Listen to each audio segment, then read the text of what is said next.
Rebecca Osborne, you are first. 10,000 Pine Points too. Very special lady. Aren't you, Rebecca, the person who helped develop the vaccine that saved so many lives? Amazing lady. Bob Smith, second place. 5,000 Pine Points to you. Very nice guy. Peter Pav, 1,000 Pine Points too. Great guy. Peter's a great name. Very solid, very rockish. Ryrez. I remember your name. You've been here for a long time, and you do this to me. Get ye behind me. I never knew you. Cameron, you're okay. So Theist Thursday I didn't do because I was on the road. Car broke down. There was a pregnant lady. I helped deliver the baby. She ended up calling the baby PineCreek. My hands were dirty. My shirt was dirty. I just didn't have time. So I'm going to do today. And a lot of exciting things have happened in the last 24 hours. This happened. Oh my goodness. What is this? This is a mess. This guy here, Rob. Come on, Rob. And then I'm actually hoping a guy named Trey will come on because I've been talking to him on Twitter. Trey is one of these guys who loves to talk philosophy, first principles. He loves to talk hours about this. And he said he's a Christian and he's like challenging street epistemologists to talk to him. So I said to him on Twitter, I'm willing to talk to you about Jesus. And he goes, no, I want to talk about metaphysics. You rather talk about metaphysics than Jesus? What's wrong with you? Come on. I'll grant you God and whatever you want, first principles, whatever you want. Let's talk about Jesus. And he said, okay, we can talk about Jesus if you grant all that. Okay, come on in. Oh, I can't today. Okay, I think he can. So we'll see if he shows up. And the way you show up is you click on the link that I will now provide on Whereby. Whereby should sponsor me, you know that? Because people know about Whereby because of me.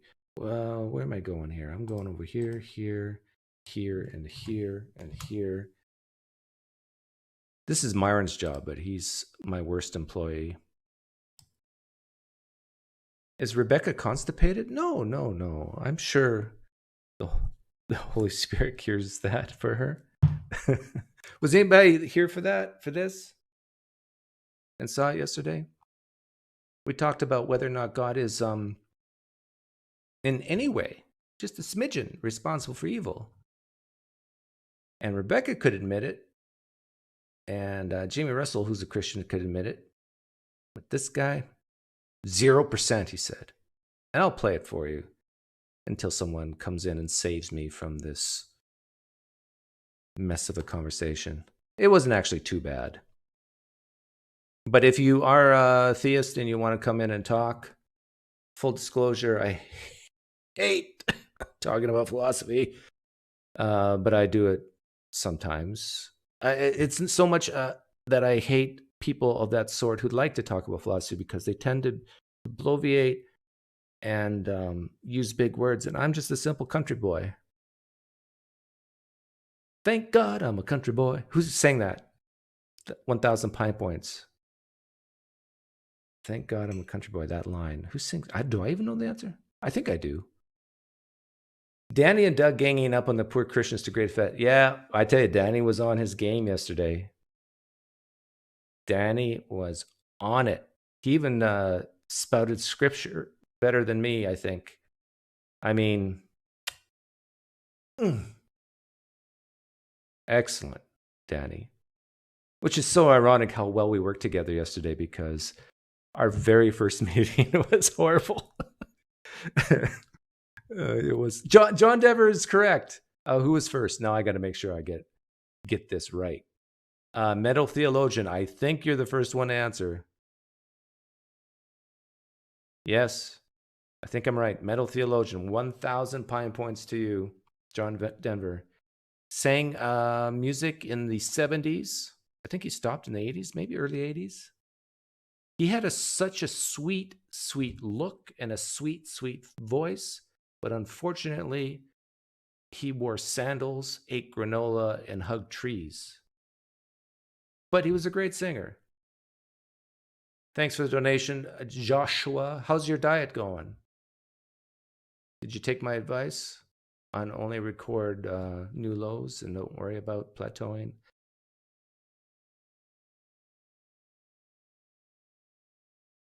Is it Pride Month? He died in a plane crash. Yeah, he did. John Denver died in a plane crash. What was my favorite song of his? He did Tie a Yellow Ribbon Around the Old Oak Tree, right? No month to celebrate evil. Is it evil to be gay, Joshua? To be gay, is that evil? No, come on. Let's build bridges here. You're having it. No, Joshua. There is no cheat days in Christianity, and there's no cheat days in dieting. Do you say to Jesus, Jesus, today's my cheat day, meaning I'm going to sin all I want today? No, you don't do that. So why do you do it with your diet? You're smiling right now, aren't you? I gotcha. Oh, Tom Jones sang that? The Yellow Ribbon? Yeah, you're right. Oh, Tom Jones was another great singer of the 70s. Like, if you look up the word, you know, Matt Walsh is doing what the definition of what is a woman. You could ask what is a man. But if you look up the man in the dictionary, you'll see a picture of Tom Jones. Like, he's a real man. But if you look closely in the dictionary of the picture of Tom Jones, you'll see he's holding a picture. And if you zoom in, that picture's of me.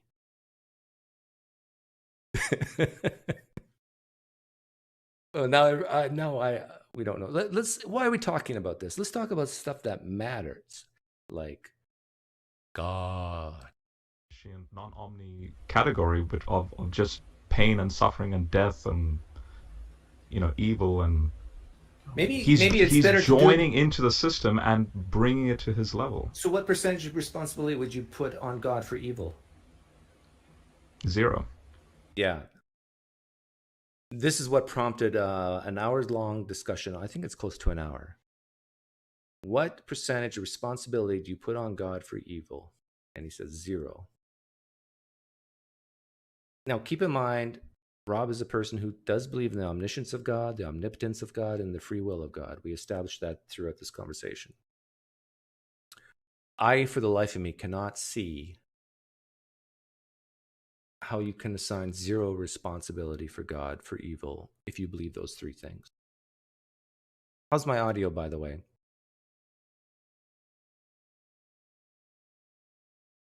I mean, how do you say 0?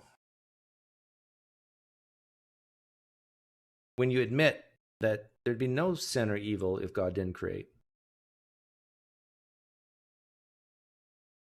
Yeah, and non-believer. There's even scripture that says, I create calamity, I create evil. I, the Lord your God, do all these things. Which didn't come up, by the way. Should have. See, that just doesn't compute to me. If you admit that he creates the system, that he knows or can predict what will happen within the system, how can you put it at 0? Because he's I just checked my Twitter. Trey, are you here? Trey, if you're here in the live stream chat, all you have to do is click the link on the top. And you're in. And we can talk about Jesus. Jesus. Sorry. Wildheart, let him answer, because this is a tough question, and I want him. It's not a tough question. I honestly don't see how one leads to the next. You don't see how one leads to the next. That God creates a system that he knows with, oh, look at my face, that he knows with 100% certainty what will happen. Without the system, you can't have sin. God creates a system that knows that leads to sin. It's a direct causal chain. How? You don't know how God creates like for example, I could I don't know, I could create, say, a nuclear plant. Now, if the protocols of the plant go haywire and then there's like a meltdown. Did you know it was going to go haywire? Did you know it or predict it would go haywire? Because if it goes against already the parameters that I've already set up, I'm not responsible for the meltdown to take place Did if you know it would go against something the goes parameters wrong that you in set it. up? If there's a manipulation of the system I made. Did you know that manipulation would happen before you made it? I got to check my audio levels like that. I'm too quiet here compared to Rob. I know it. That's why there's laws and protocols that say don't do that. Don't do what? That's exactly what God says. Don't do that. No, Rob, I think you understand what Danny and I are saying, and you're just being obtuse or stubborn or No, whatever. I'm not. Because you don't want to blame I'm God not being because that obtuse. makes God look like a schmuck. I'm not obtuse. If you knew... I don't know why I'm laughing, but it just sounds funny. I'm not obtuse. That by creating a nuclear power plant, if you knew or predicted with 99.9% accuracy that it would have a meltdown and kill people, if you knew that and you created the plant anyhow, you are at least partially responsible. True or false? No, I'm not responsible. I'm responsible for the power plant being created. Okay, now this is where I'm going to skip ahead, where Danny is brilliant. So he says he's not responsible if he knows that by creating a nuclear power plant, it will lead to a meltdown and the death of people that he knows with 99.9% certainty. He's not responsible in any way. And then Danny brilliantly comes up with this.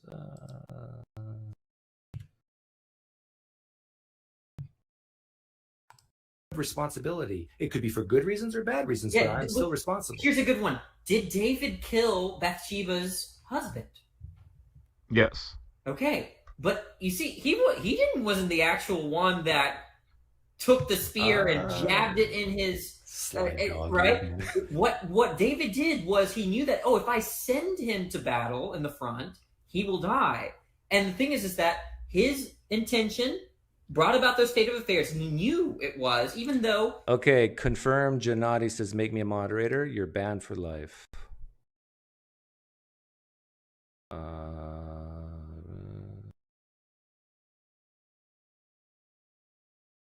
Why isn't banned for life an option?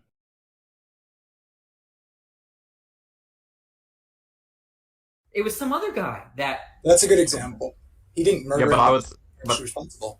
When you asked the question and I said I would say he got Uzziah. He got Uzziah. Why didn't you say the Philistine did? Because the Philistine did kill Uzziah, not David. But you said David was responsible. Why did you say David was responsible? I would say he got him killed. I wouldn't say he killed him. Okay, he got him killed. But he's responsible for the death of that person, right? Got him killed. Well, yeah, like in that sense, yeah, I would say so. Yeah.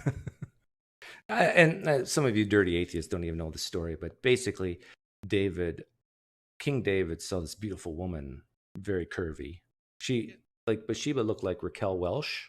True story. And you can't really blame the guy, but you can. So anyhow, David sees Raquel Welch, but Raquel's married.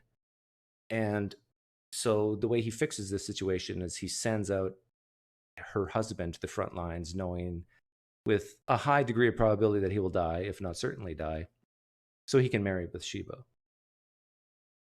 So he's responsible for the death. This is analogous to God.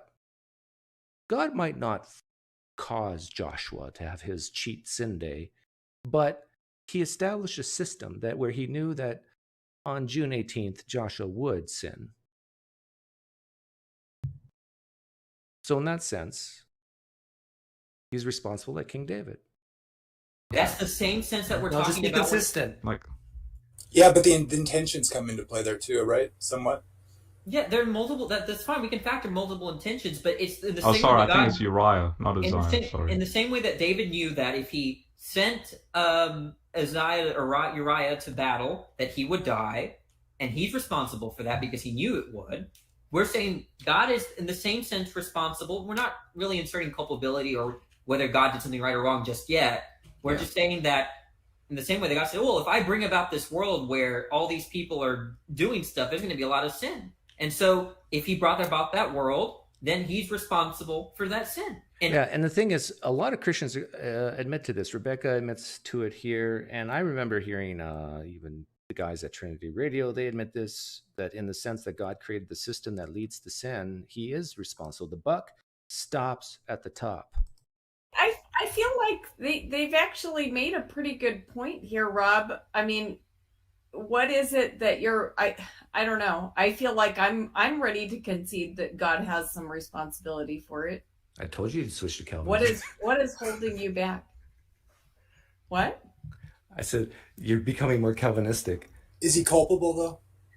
No, No, I'm not. I'm not. I'm not Okay, being. Jamie asked a good question. So the question is not about culpability yet. It's just whether God's responsible for sin in any way, even if it's 1%. But the word culpable implies blame. But we could have used the word culpable to apply to the good stuff God does. It's kind of weird, but we give God praise for the good things that happens on earth. That we would say, yeah, he's responsible. I think most Christians would say God is responsible for the love in the world. All good things come from God. So in that sense, he's responsible, but they're not willing to go with the bad stuff. More Calvinistic. I'm not. I'm not being deliberately, like I'm not just arguing for the sake of arguing. It's a genuine, because I've thought about this quite deeply, and based on how I've seen philosophers and theologians, how they've thought about this as well. For me, the best solution to this happens to ironically come from, say, the writings of, say, Paul and the way he justifies God with respect to history overall when he looks at his Old Testament, and then finally culminates in the cross. Yeah, and the thing is, what the picture Rob is trying to paint here to steelman him is that God creates a system, and in the system, things happen, chaos happens, sin happens. But we do have examples where God intervenes, like with Paul. He just mentioned Paul. Do you think Paul would have become a Christian if God didn't intervene in his life and give him the Damascus Road experience? Maybe, but I doubt it. So is God responsible for Paul becoming a Christian? I think most Christians say yes. God is responsible in at least some way. Like, they could admit that Paul could refuse God, but he didn't. He chose freely to accept God's sign and become a Christian. But God at least played a role in the responsibility of him becoming a Christian. And in the same way, God plays a role in the evil that is done.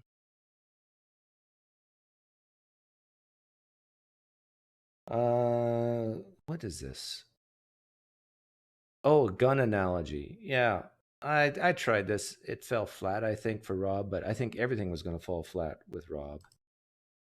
He wouldn't have any of it.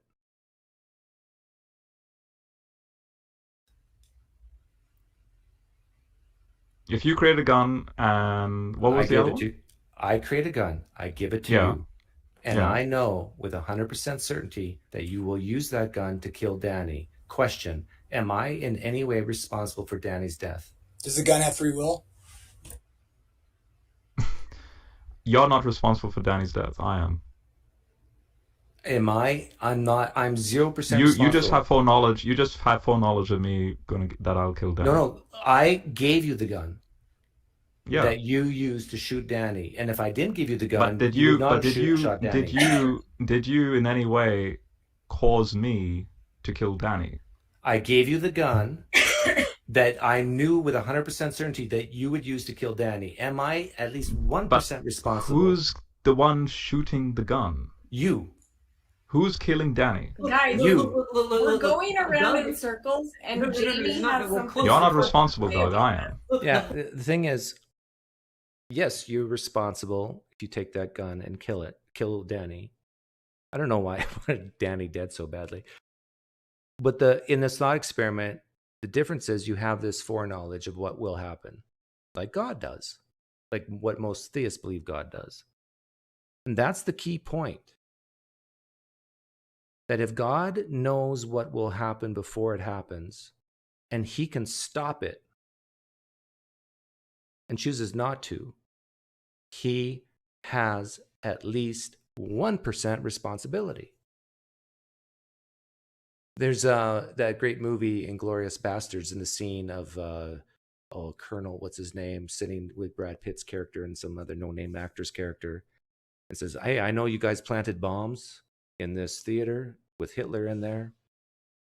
And if I don't pick up this phone and tell the guards that there's bombs in the theater, and if those bombs go off, it's like I've detonated those bombs, right? And Brad Pitt's character says, yeah. Because he has the power to stop it. He knows they're there, those bombs, and he chose to do nothing. That makes that colonel at least partially responsible.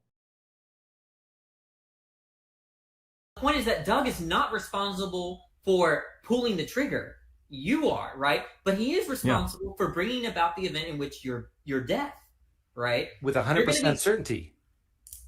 So in other words, I could have prevented Danny's death by simply not giving you that gun. And I gave it to you anyhow. Sure. He gives you the And this goes back to Leibniz's argument.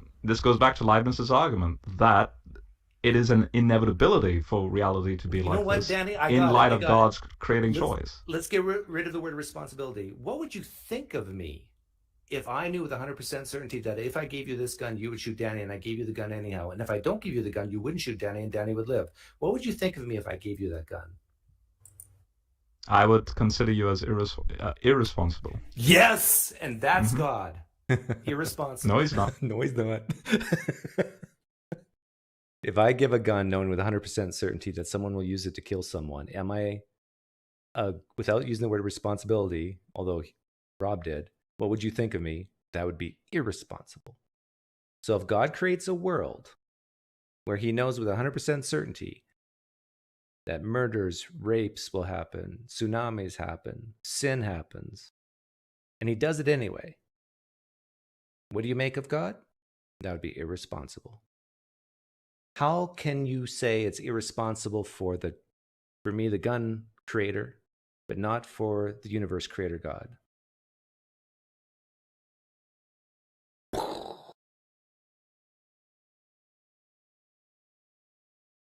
Okay, now a lot of Christians at this point kind of agree with the points Danny and I are making, that God's at least partially responsible for all sin, evil, and suffering.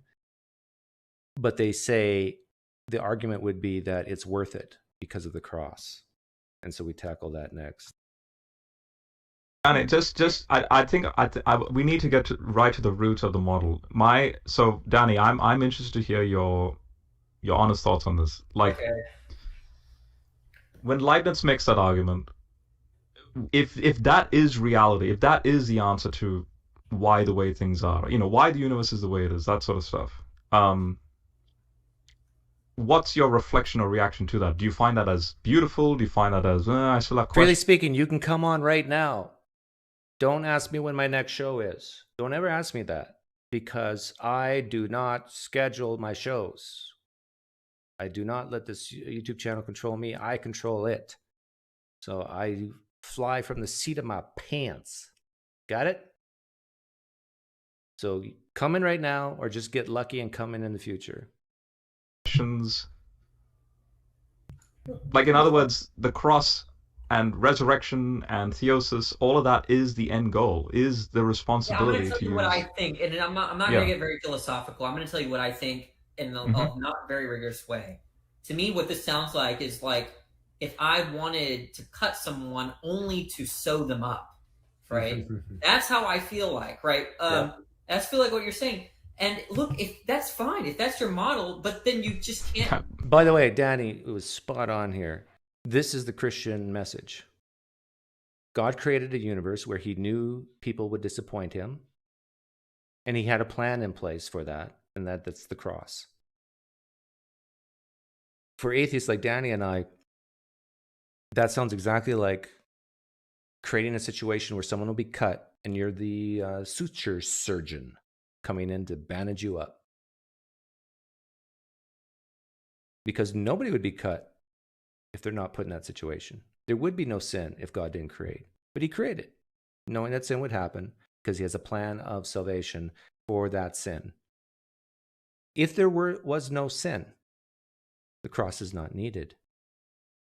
So if your plan is the cross, Jesus' atonement, if that's the goal, the plan from the beginning, you got to have sin first.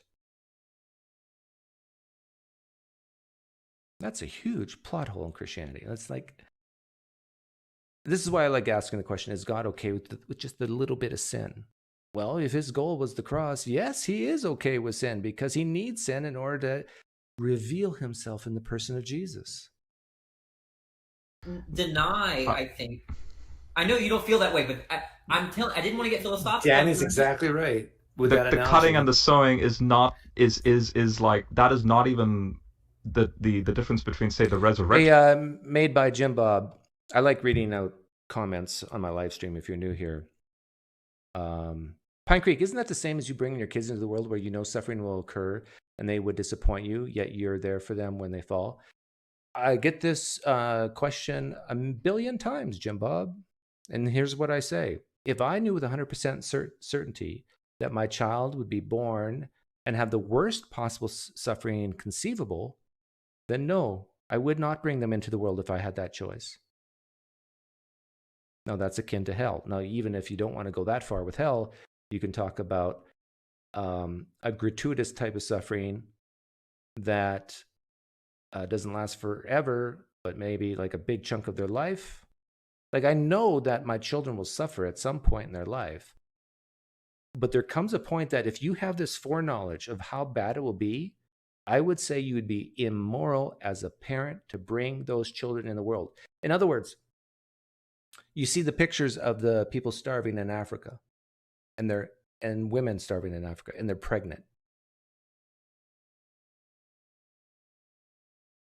Now, I judge people in a negative way who insert their male parts into a female part, knowing that a child will be born in that type of situation. Like here in the West, what's suffering, really? Like, yeah, sure, we get cancers and a lot of bad diseases, but children being born into severe poverty, knowing that 95 or 90% of them will die in the first month or two.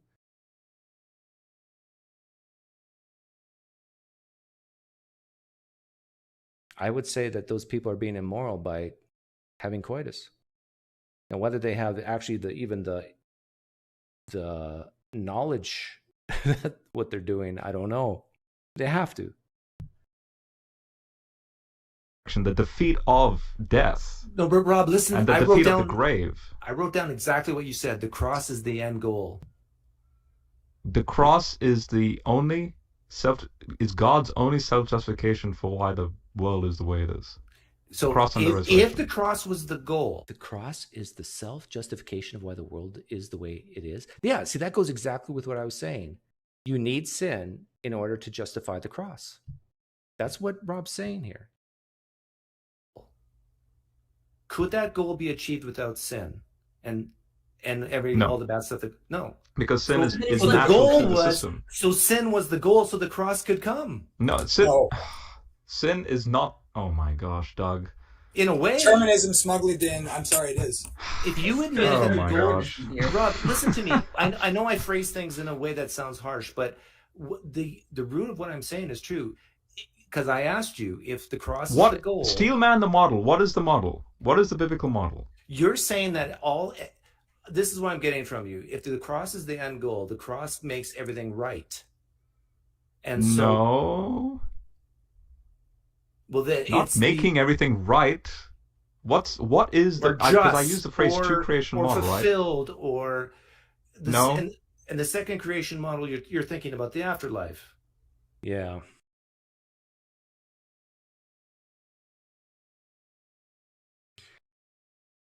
I don't know what to do at this point with a guy like Rob. Just give up? And we kind of did shortly thereafter. But what comes next, I mean, after Rob leaves, holy smokes, things got weird. And I'll play that soon. Seems like a lot of bad things happen, God no good. Well, Jim Bob, it's very simple. There would be no sin, evil, or suffering God didn't create. Every Christian has to. They're forced to. They're in handcuffs. They have to agree with that. But it's for Christians, they go, but we're here. We're here. Therefore, God. and we just you can't ask questions like this and conceive that there is no God. This is an internal critique type question that puts pressure on this. God does not desire sin, yet he created a system where he knew with 100% certainty sin would result. That's a problem. Some would say that's a contradiction, to desire something he doesn't desire. Okay, yeah, freely speaking, you can call in 10 minutes. That should give me enough time to be shocked by the stuff Rebecca says. They're Canaanite kids. Like, why the nuclear bomb was just killing everyone instead of getting rid of the evil that he thinks is truly bad? And there's even a more simple way. You don't even have to kill them. You can just frustrate what they want to do, right? You don't even have to kill them. Or convince them. God's the best convincer in the world. So we're talking about the flood here. People's minds, right? The point is that you can give Hitler the free will to try to kill Jews, but God can come in and just frustrate the will. You know, and so that's that he freely willed, but he failed because of God. I mean, he's done that in many times. Children, and yet we want him to kill people like Hitler. Yeah, but I do think you're abusing the flood story a little bit, because it specifically says that the thoughts of humans were only evil all the time, and that's why God did it. The thoughts of a 1 month old? You're actually inserting babies into the story. Okay, I gotta... Whenever a Christian takes this defense, you're inserting toddlers and babies into the flood story. I mean, come on. This is stupid with 2 O's. The Bible doesn't say there was any babies. Oh. If there was a worldwide flood, which I think Rebecca believes, it's very reasonable to say there were babies and toddlers. So now Christians like Rebecca are forced to say the minds of the 1 month old, the 1 year old were evil.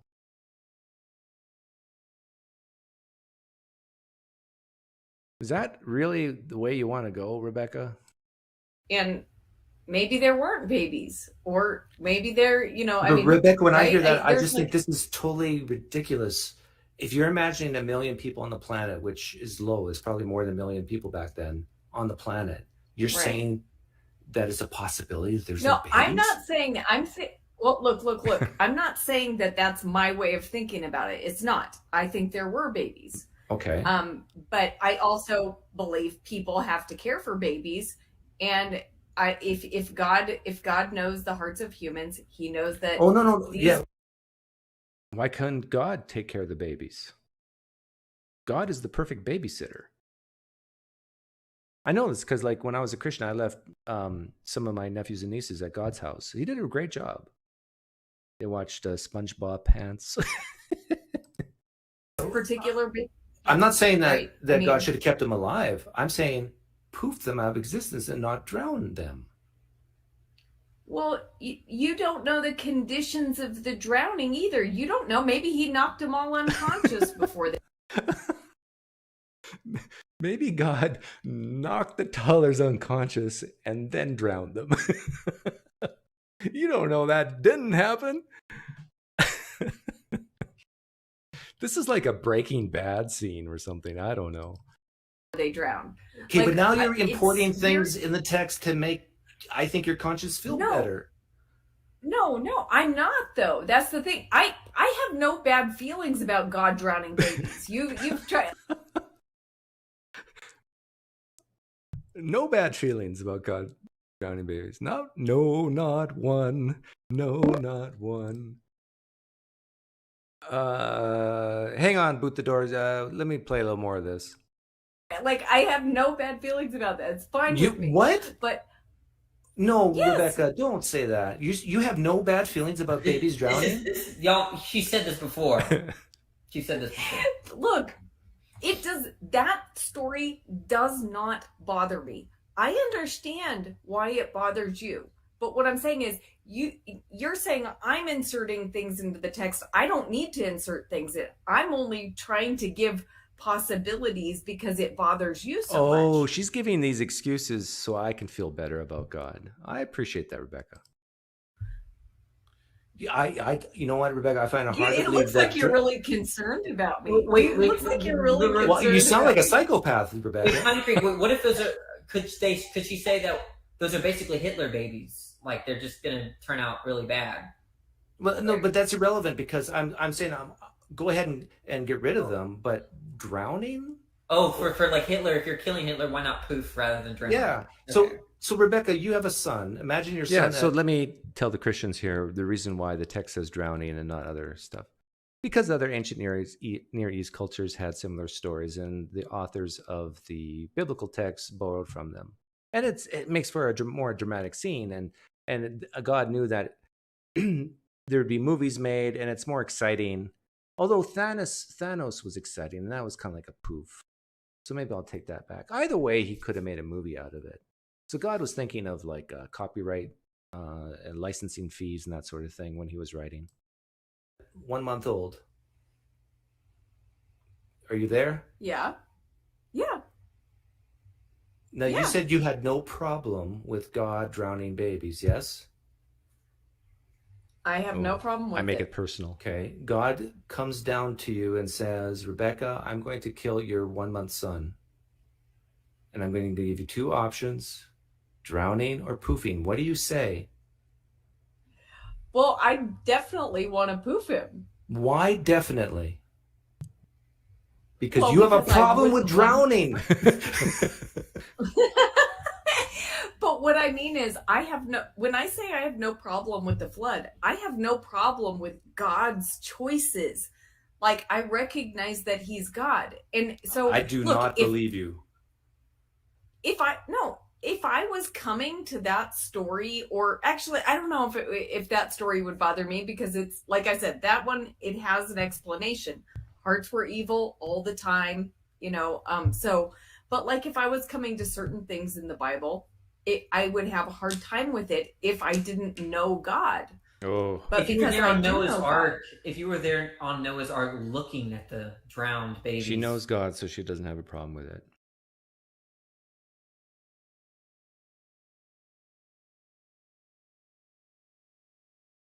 Yeah. Rebecca, you don't know God. I'll claim no one does. You know why? It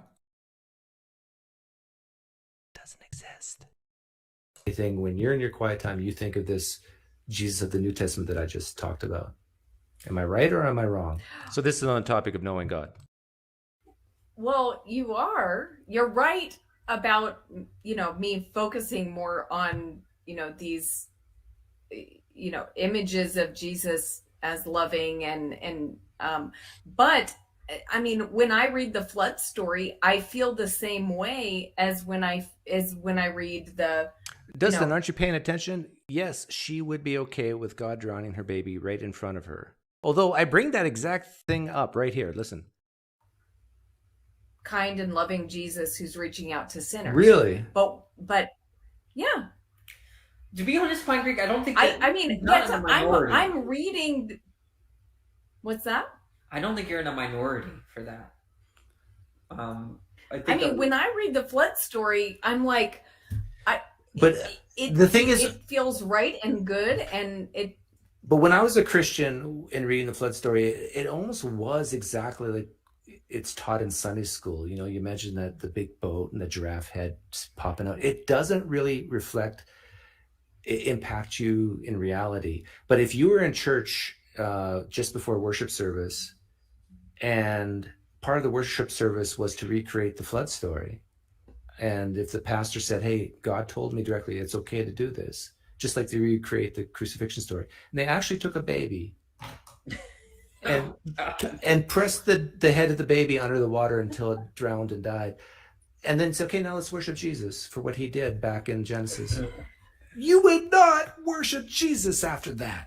If you saw it with your own eyes. I was actually kind of fearful of Jesus. Yeah. I mean, I have to admit, I like what I said there. I think if there's pastors listening to me right now, try what I suggested. Because there's so many stories in the Old Testament that churches like to recreate. Recreate the flood story and take a real life baby and push the baby underwater for a few seconds and listen to the women in the church audience gasp. And then, pastor, say to your congregation, this is what Jesus did in the flood story. Jesus as the being God. Now open your hymn books and let's worship God together.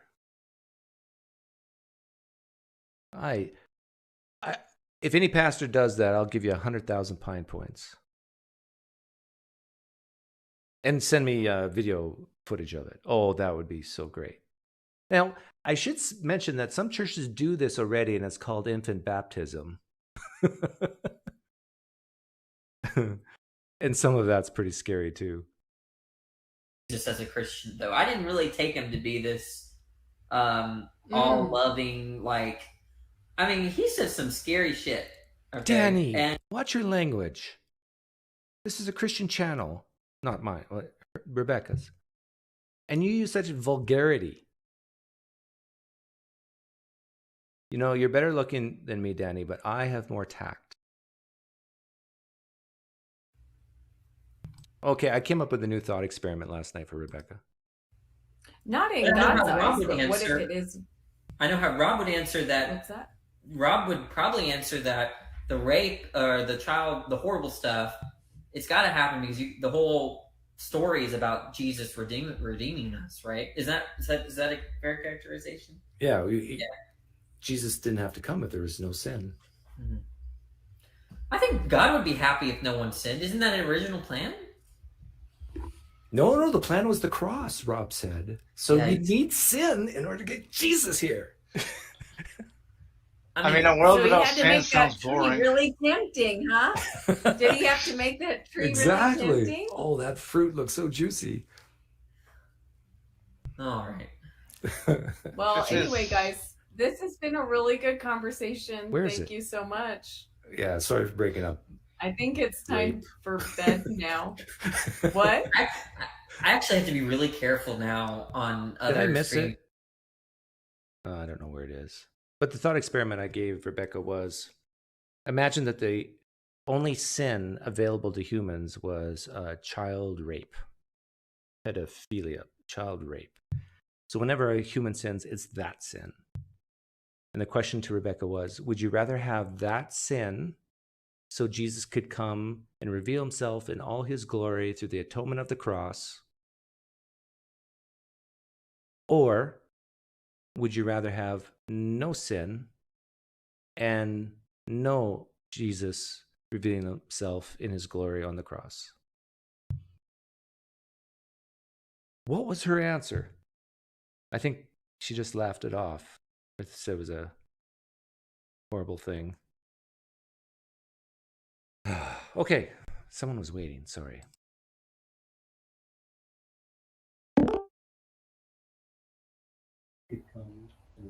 Hey, Boot.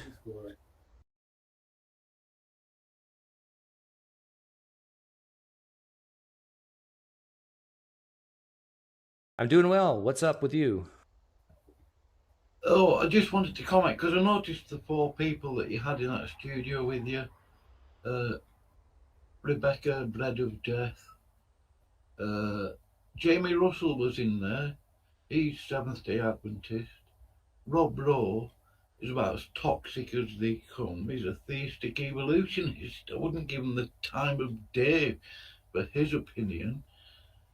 So I don't understand. I mean, obviously, you're an atheist, so you're going to pick the worst examples of supposed Christianity. Well, not anymore, because I picked you, and you're here right now, and I'm guessing you are a true Christian. Well, there's no special about me. Some people would say I'm not a Christian, but I think what they're saying about that drowning babies and stuff, I don't believe there were any babies at the time of the flood, because I believe God would have closed up the wombs at least 20 odd years or so before. Is that scriptural? Yes. Well, no, the hold on, yeah, Pray to God for that cough. it makes sense. God, I mean, the God I believe in isn't about drowning babies. Obviously, I really, it doesn't make sense that he would do that. The God that I know from Scripture. Oh, well, wait a minute. So you're saying God never drowned babies ever? No, I don't Do you believe believe? so. He wouldn't. I mean, Okay. that's not the kind of God anybody would want anything to Okay. do. Do you with, believe God no. commanded the killing of babies ever? No, I don't believe so. Except in Egypt. You're obviously going to go to that one. Okay, so The first you one. change your mind? God does command the killing of infants? Well, it's ironic, actually, that story, because a lot of people ignored Exodus chapter 1, where the Well, hang on. Egyptians were killing babies as soon as they were born. So You just said that God's not the type of God, you wouldn't worship a God that, I think you said, that would drown babies, but you would worship a God that would kill infants in other ways other than drowning? Well, I do believe that God, I don't agree with it, but I mean, God does love irony, and the fact is the Egyptians were killing babies, Jewish babies, as soon as they were born in Exodus chapter 1, if you read that. So he brought about their own sin back upon them. Okay, so you do worship a God that kills babies then? Well, I don't know if they were all babies that died when the Well, when does that spirit it, was sent, you know, when they marked all the even if it doors was and all that one, sort of. you would worship a God that kills one baby? Well, all are alive to God anyway. Okay, so really, whether it's drowning or killing one through some other means, like a sword, it's all God's creation anyhow, right? He can kill whoever he wants, right? Yeah, they are his creation. So God, so you. The thing is, they were told to go and wipe out everybody in the promised land, weren't they? But you said you wouldn't worship a God, that type of God, but it seems like you will. I don't believe God is a murderer. That's the thing. Well, it's not murder. We're talking about killing. Taking their life when he gave them life in the first place. He is God after all. Why do you believe? I mean, this is obvious. But why do you believe in God at all? Because of prophecies in Scripture, I believe Jesus Christ. Which prophecy is you think the best one for Jesus? Oh, Isaiah 53. All of it, really. A lot of the Old Testament is prophecy. Okay, I'm going to ask you some yes or no questions on Isaiah 53. Is that all right? Are you going to go and try? You're going to try and trap me? Yeah, is that okay? Can I trap you? Yeah, go on, man. Okay. Go on, I man. love you. I mean, you're just walking into the trap, and I love it. So here, my trap. Yeah, just give me tail feathers or boots. It's set. Okay. Does Isaiah Go 53 for it. say the word Jesus? No. Does Isaiah 53 say the word Pilate? No. Does Isaiah Obviously does not. Isaiah 53 say the words crucifixion? No. Does Isaiah 53 say the word or words resurrection? No, I don't It's think an so, amazing prophecy about Jesus, isn't it? Yeah.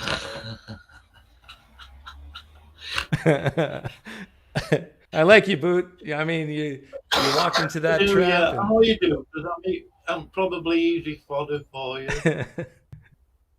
I don't mind, too much. Yeah, well, Can I ask you what your history was? Because you said you used to be a Christian. I was wondering, because I did make a comment about it about a month or so ago. Were you a Catholic by any Oh, chance? no, that's the worst form of Christianity. It's not even Christianity. Yeah, no, like they worship things on walls. Right? Yeah, and other stuff. Yeah. And they think you can be saved by works. Like, they're crazy people. Well, they started abortion in USA. The Jesuit called Robert Driner started that malarkey. Another Inquisition. So I was a Protestant. Oh, was yeah, you? true Christianity. May I ask what denomination? I went to many different types of churches and denominations, but I started out Mennonite, Pacific, Anabaptist, Menno Simons. Then I went to a Pentecostal church for a couple of years, a bunch of bubbly wacky, crazy people, but they experienced the real Jesus in their personal worship.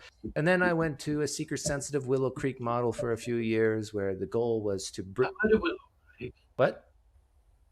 I've heard of Willow Yeah, Creek yeah. somewhere. I went to one of their plants, and Oh, right. and Sorry. but you know, they were flag waving phonies, because they thought putting on a show and trying to attract people to come to church was real church. But we both know that real church is when you actually preach the word of God over the pulpit, and they were more concerned about dramas and musicals. So then I left that church and I went to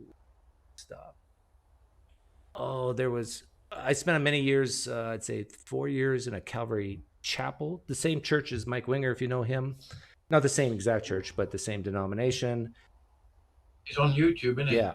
But I didn't Yeah. like that one because it kind of poo-pooed higher education. And at that time, I had a graduate degree, getting a second graduate degree. And I spent a few moments in a Baptist church, but then I threw up. And then my last stop was a Presbyterian church. And Calvin. yeah, I love Calvinists because they make me feel safe and secure. Why? I don't understand. Well, because they got this certainty on their side, and they got eternal life, and that there's nothing you can do, and it's all God. All right. What kind of Christian are you? I'm just a Bible-believing Christian, King James Bible only. I only use that. I don't use any of the other filth. Why? Just the King Why James. do you think King James is the best version? It's history. It has antecedents going all the way back to the Antioch in terms of manuscript evidence. But all the other versions use the Alexandrian line, the Catholic garbage. But did you know that the King James version has I think it's something like 26 more verses than the NIV? Well, the NIV is Catholic anyway, so no surprises there. No, it's not Catholic. Oh, it is. Look it up, Doug. But you know, if you get an NIV, you'll see Vaticanus and Sinaiticus. But do you know why the NIV has fewer verses than the King James version? Because it's Catholic and they hate God's word. No, it's not because they hate God's word. It's because that the oldest and most reliable manuscripts don't have the verses that the King James version has. So it's actually more accurate than the King James version. No. Yeah. Oh, yeah. Yeah. Yeah. No. Telling you the truth. If James White, you know who James White is? I've heard of him. Yeah. Isn't he a toxic atheist? Yeah, he talks to atheists sometimes, but he will, if he were listening right now, he's an expert. He's a doctor, don't you know it? Oh, and he would tell you that Doug's right. That the oldest and most reliable manuscripts don't have the long ending of Mark. They don't have the Jesus wept the tears of blood. They don't have the Samaritan woman. There's many verses that the King James version has, which is not true scripture. In fact, it was inserted by the devil. Was it? No, I added that last part for a special effect. No, I mean, even if it is a very old manuscript, there's probably a reason that it survived, and that is probably because it was never used.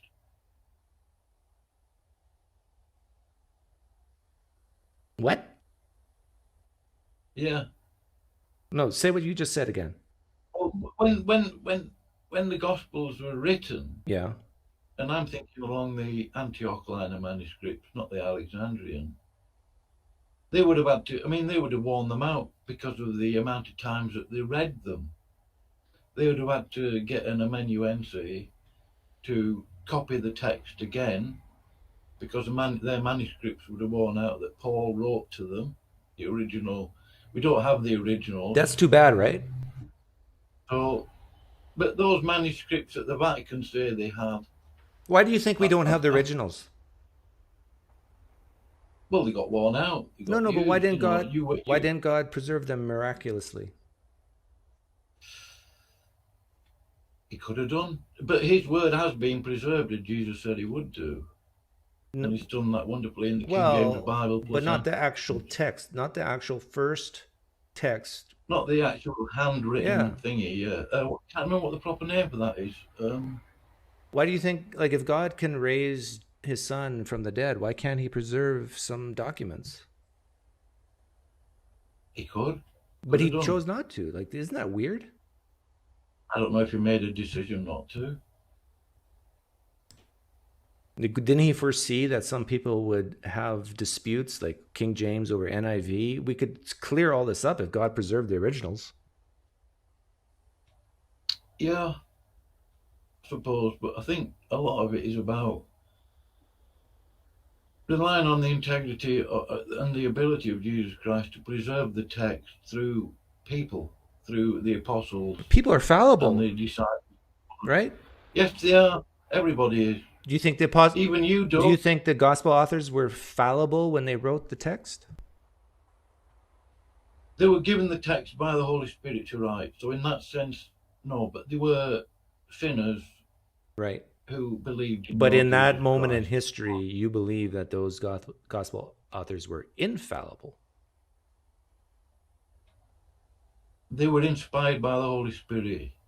I don't say that any human being other than Jesus Christ was infallible. But at that moment in time when they were actually put pen to paper, the Gospels, Paul's letters, do you think that they could hear from the Holy Spirit and still make a mistake? No, I don't think so. Yeah. See, that's a No. big leap, right? I mean, how can I prove anything that happened like 2,000 years ago, really, Doug? Yeah, you can't. I can't. But my faith is in Jesus Christ and his ability to preserve his word. And I believe I have that in the King James Bible. Okay. Well, I got someone else who wants to come on. So it's I mean, it does have other antecedents, the King James Bible, sorry. I mean, it's not just that book. I mean, you've got the great Bible that's okay, Geneva, Boots. I hear you. I gotta Dale, run. Nice talking to you. Freely Speaking's been wanting to be on for a while here. Hey, and he's willing to show his face. Good show. Welcome. Hello, Doug. Hi there. You're Australian, aren't you? I am Australian, mate. I have a bad track record with Australians. My audio is still a little bit choppy. I'm trying to figure out why this happens. My internet connection is a really good internet connection, so it shouldn't be freezing up. No, you're coming in loud and clear, I think. At least to me. Yeah, you sound like a helicopter to me, though, mate. Do you have 2 tabs open? Yeah, I'm perfect now. That's good. Okay, perfect. You're the guy who's causing trouble in my comment section, right? I'm freely speaking. Sorry, I only found you 3 weeks ago, and I haven't known your schedule or how this show works. It's sort of 8 o'clock in the morning here when your program happens. So yeah, but I'm trying to get up to speed. I'm looking you up in my comments. Have you been causing trouble in my comment section in my YouTube channel? No, I never use profanity. I don't attack people. But you've been commenting, right? I asked a comment, when is your program? When does it air? And you said, never ask that question. It happens whenever you appear. Yeah. Okay, I'm just checking with Myron here in the records to see if your history is spotless. Yeah, I think I'm thinking about someone else. Okay, so you're fine. You're fine. What did you want to talk about today? Well, Doug, I found your program particularly fascinating, mate, especially your line of questioning. To me, it's very fresh. I've never encountered anyone like yourself, so I'd love to maybe delve into a few of your thought experiments. Are you saying I'm special? I'm sat here watching, and I thought, this guy, I want to have a chat with this guy. He sounds like a good bloke. Oh, I'm a very good bloke. Although maybe a little misled. Well, what can I learn from you, Doug, as well? Oh, well, if are you overweight? I can help you with your weight problems. No, you look good shape. I'm probably 10 pounds over, mate, but I had a neck injury for the past 12 months, so it pretty much wiped out my ability to lift weights and do. What happened to your neck? I'm getting better, and I got a severe case of whiplash. Car accident? No, it was a work incident. It was just an accident at work. I was operating a machine, and I had to go over some rocks, and it was just a vibration accident, basically, but it went straight up my spine. and rattled my head around a little bit. So I've been dealing with that. But yeah, I guess that's What do you do why for a living? maybe I'm a little plump. I was doing civil construction work, civil engineering. Okay. So are you more of an office guy, or are you out there on the equipment?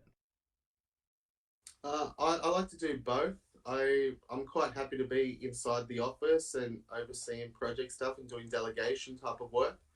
But really, in reality, in Australia, we like to roll up our sleeves, Yeah, right? yeah. And Let's. I like getting on Tonka trucks and Caterpillars and all Oh that yeah, yeah. type of stuff. Yeah. Mm-hmm. You're like a real man. Real men drive Caterpillars. No, I'm not sure about that, mate.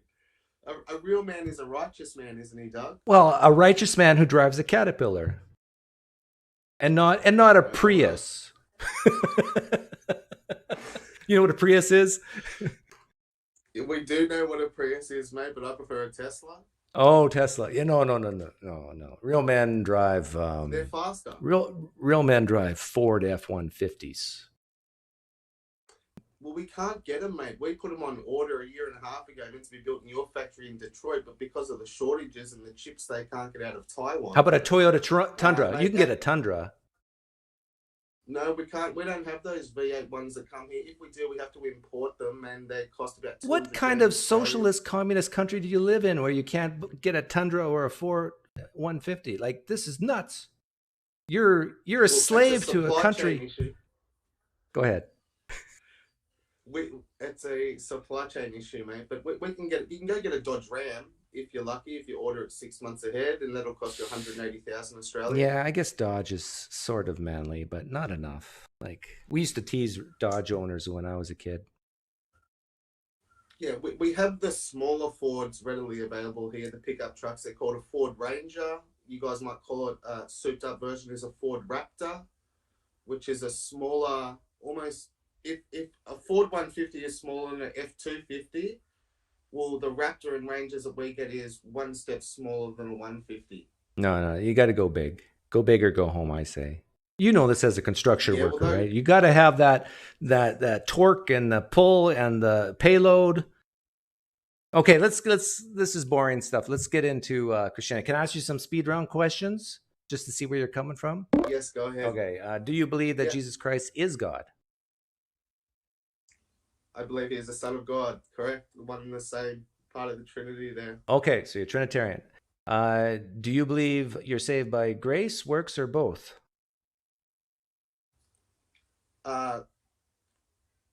Grace is the saving feature. If my works are correct, I would have thought. Okay. Do you believe in a global flood, local flood, or neither? I believe in the global flood. I've got an answer to your flood question. Why did God flood the world? Why didn't he just smear them and wipe them away? Why did he have to let people drown? Okay. I guess. Well, we'll keep the speed round for now. We'll come back to that. Evolution, thumbs up, thumbs down, or thumbs across? Via common assent. I do not believe that we swam out of the water and then developed over thousands of years. Darwinism, no, not necessarily. I believe we were created as a specific entity by a creator. Okay. Our universe, is it closer to billions of years old or thousands?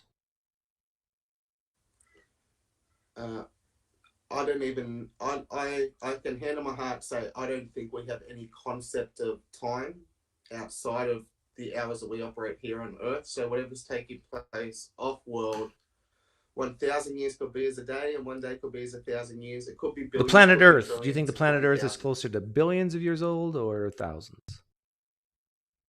Well, I don't agree that it's billions of years old. Okay. For humans' creation. Okay. Do you believe that Jesus walked on water?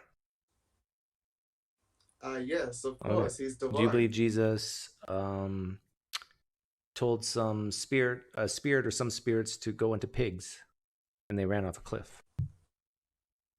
All things are possible through Christ. So yes, I don't doubt anything. Okay. Gotcha. So I think I have a good sense of, you're not a King James Version only guy, are you? No, I've got 4 Bibles. Doug, and one of them is King James. A few others are different versions, mate. Okay. So you're a little different than the other caller. Okay, so yeah, I think I have a good idea of what you believe. Now, the real question is why you believe it. So what would you say? Let's say you and I were on a sinking ship. It's going to sink in 2 minutes, and there's sharks swimming around. They're Australian sharks, and they're going to kill both of us. I tell you, I'm not a believer. You're a believer. So give me your sales pitch for Jesus. Why do you believe this is true? What do I believe? That I need to convince my mate in the water with me that before we get eaten by sharks, he needs to give himself to Christ. But why do you believe it's true? So you say that to me, and I say, but why? What makes you think any of this is true? Because we're going to die anyway, so better to be in line with something that might be rather than just deny something that could be. Okay, excellent answer. Now, let me add to this story. On this little boat that's sinking, there's a Muslim guy with us now, too. And he says, Doug, he says the same thing you just said. Accept Allah as the one true God. Don't listen to this Christian guy who thinks Jesus is God. Don't, ask Jesus in your heart or anything like that. Accept Allah as the one true God and Muhammad as his prophet, and you can be guaranteed paradise. And if you don't, God's the final judge, but you might end up in Muslim hell. Now what do? You say that, he says that. Well, that's up to you, Doug. Whatever speaks to you more in that moment, mate. And I guess the sharks have got pretty bloody close by now, so maybe you, as an undecided person, would call out the first thing that came close to you. So I should just take a chance and flip a coin, basically? Well, what if one of us gets snatched away and we can't give you the answer that you need as well, Doug? What if you're left with the Muslim when he didn't give the right answer and the Christian? So ultimately, I believe all Muslims believe in Jesus Christ as well. They understand him as a prophet. They just don't believe that he is... Right. He came before... But you Muhammad, worship Jesus you worship Jesus, right? Yeah, Jesus is Lord and Savior, I believe. So you're going to hell. Did you know that? According to Muslims. Yeah. You can't do a greater sin than that. That's okay. Well, that's okay if they want to believe that. They're in the Islamic world. But why are you taking the... 600. Remember you said about Pascal's wager, the risk, well, I take the chance. Why are you risking going to hell by worshiping Jesus? Well, I've had a personal experience. I died when I was a boy, and so I've had a lived experience of dying and coming back to life. So I guess that solidified a belief system in myself as something greater than myself, and also gave me a vision of the spiritual world, in a sense. Okay, but that doesn't mean Jesus Christ is God. Oh, perhaps not. But, is Coke better than Pepsi? It depends who you're asking, mate. Okay. So you're just making a choice that, I like Coke over Pepsi. Are you saying it really doesn't matter if you choose Christianity over Islam? I'm saying the culture that I was reared in and raised in, everything that I knew about my language, my history, was based upon that Christianity. I've grown up in a Judeo-Christian culture and society, and I see the benefits of that taking place. Okay, but I look at the Islamic world, and I can evaluate the Islamic world as somewhat more subjective and oppressive than modern Christianity. And there are tenets that Islam upholds, particularly in regards to treatment of women, etc.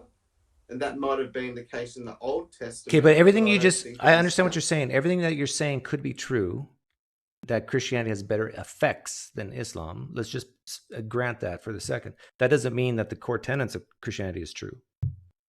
Correct? Well, perhaps not. Perhaps not. Okay, so what I'm trying to get at is, why do you think it's actually true? Lived experience, Doug.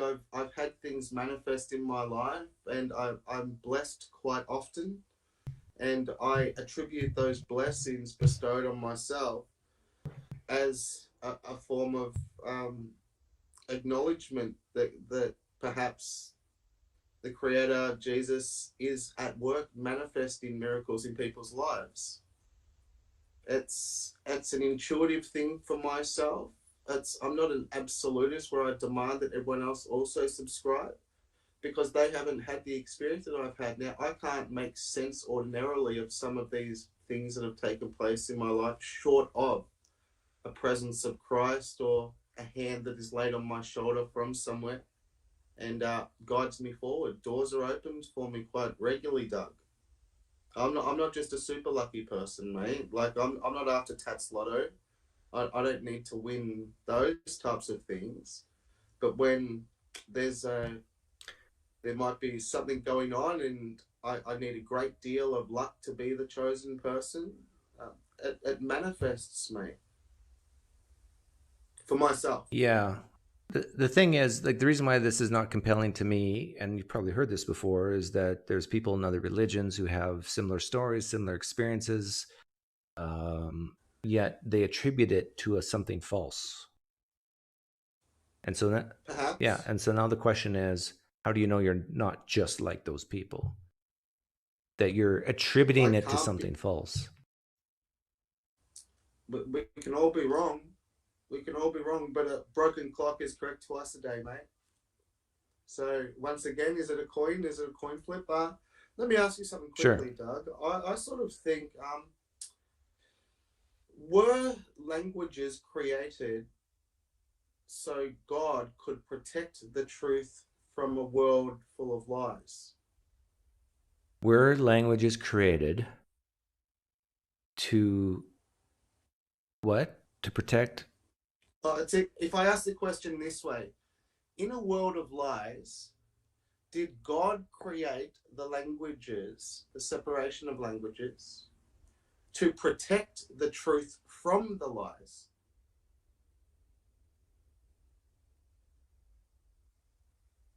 Okay. I don't believe God exists, but I'm trying to assume that God exists for now.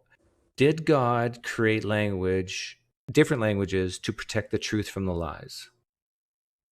Yes. I would say no. Well, that's okay. And similarly, people's interpretations of various religions. I noticed you went straight to Islam, but you didn't mention Buddhism. Now, that might have just been because, and that's fine. But are we upholding Christianity and Islam in the same context as the other religions, or is it just Abrahamic faiths we're touching on? Well, sometimes I usually use Hinduism, actually. But I think I used Islam because you brought up Islam when you were saying about... No. Oh, yeah, because you mentioned hell, and Islam has a kind of a worse hell than Christianity does. So the flooding the world question, Doug. Yeah. Could we touch on that, mate? Sure. Okay, so I believe your question posed was something akin to, well, why did God have to flood the world knowing that people would suffer because they would drown? Why didn't he just smear or blot them away so they felt no pain? Right. Okay, it's pretty easy if you to smear away everything. It would have been possible, that's correct. But that might have been throwing the baby out with the bathwater. Literally. Yes. And if we look at a barren land, that is dry and arid and it hasn't rained there for some time, severe drought has struck, all it takes is just for a little bit of rain and life will spawn again, correct? Yeah. Okay, so water is life. No. Water is not life? Not on its own. When water hits terra firma, life begins. Yes. So God, or life keeps going. The world with water maybe wasn't to destroy life. Maybe it did exactly what water does when it hits terra firma. It creates Wait a minute. life. Do you believe God killed people or not? I believe God had the flood. Yeah. So all this about... So everything you're saying is irrelevant to my... my point that I was making earlier. If you were up with Yahweh in heaven just before the flood and God said, hey, I'm going to exercise my justice either through flooding or poofing, what would you say to God as your preference on the way to do it?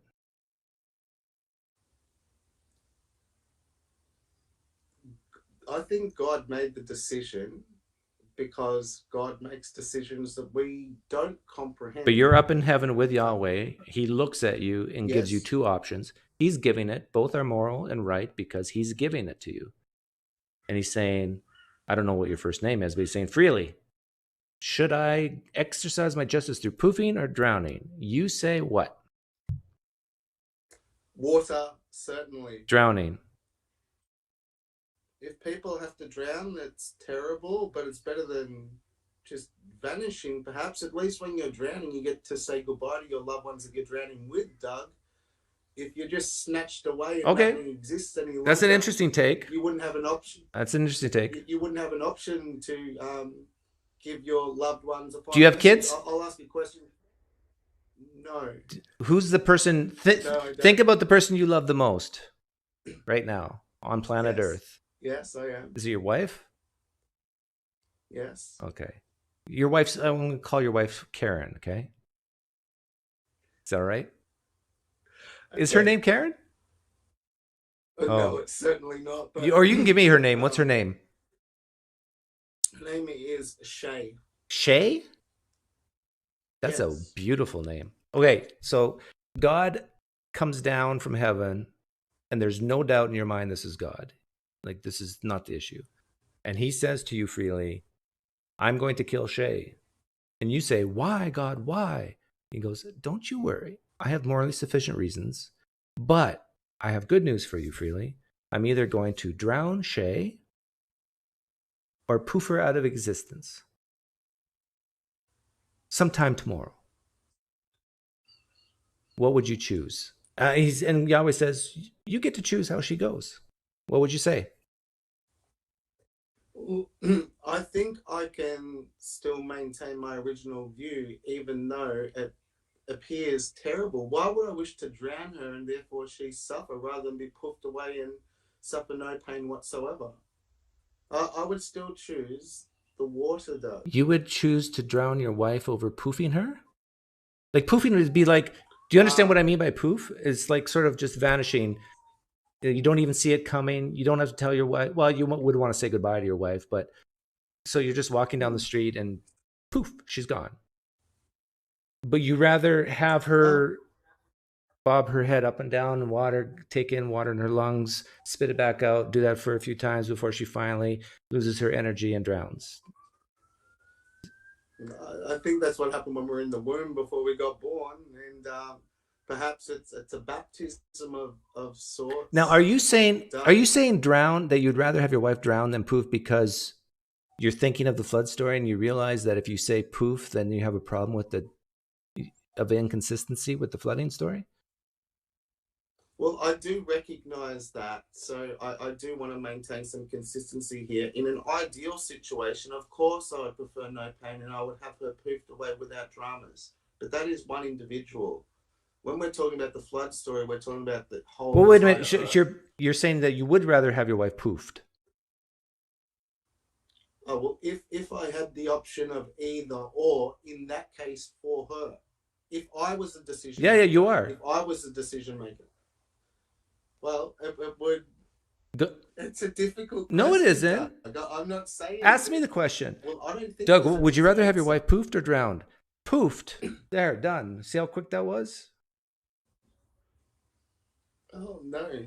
Not for me, it's not. Why? Why are you different than me? Why do you rather see your wife drowned? Perhaps there's redemption in suffering, Doug. You want your wife to suffer when she dies? I didn't say if God does it. I said perhaps. Well, if God decides it, it's God's will. I think it was the right decision. But God's leaving it to you. You get to decide. He's exercising his justice for morally sufficient reasons. Either way, you get to decide. Why can't you just say, poof, your wife? Perhaps, but I think Is she if I'm there? poofing her or drowning. Sorry? Is she there right now? It's very. She's asleep. It's Sunday morning, mate. Oh, she should be in But church. well, I'm heading off in about half an hour, buddy. Okay. But it would be very masochistic for me to. I understand the predicament here, and I understand the inherent conflicts in belief systems, and I do totally grasp the point you're making. And it's an illogical error or a logical fallacy for myself to maintain that position of drowning is good on one hand, but then for the other it's not. And So that's why you're giving the answer of drown. sometimes, yeah, perhaps. Yeah, well, you could be consistent and say poof in both examples.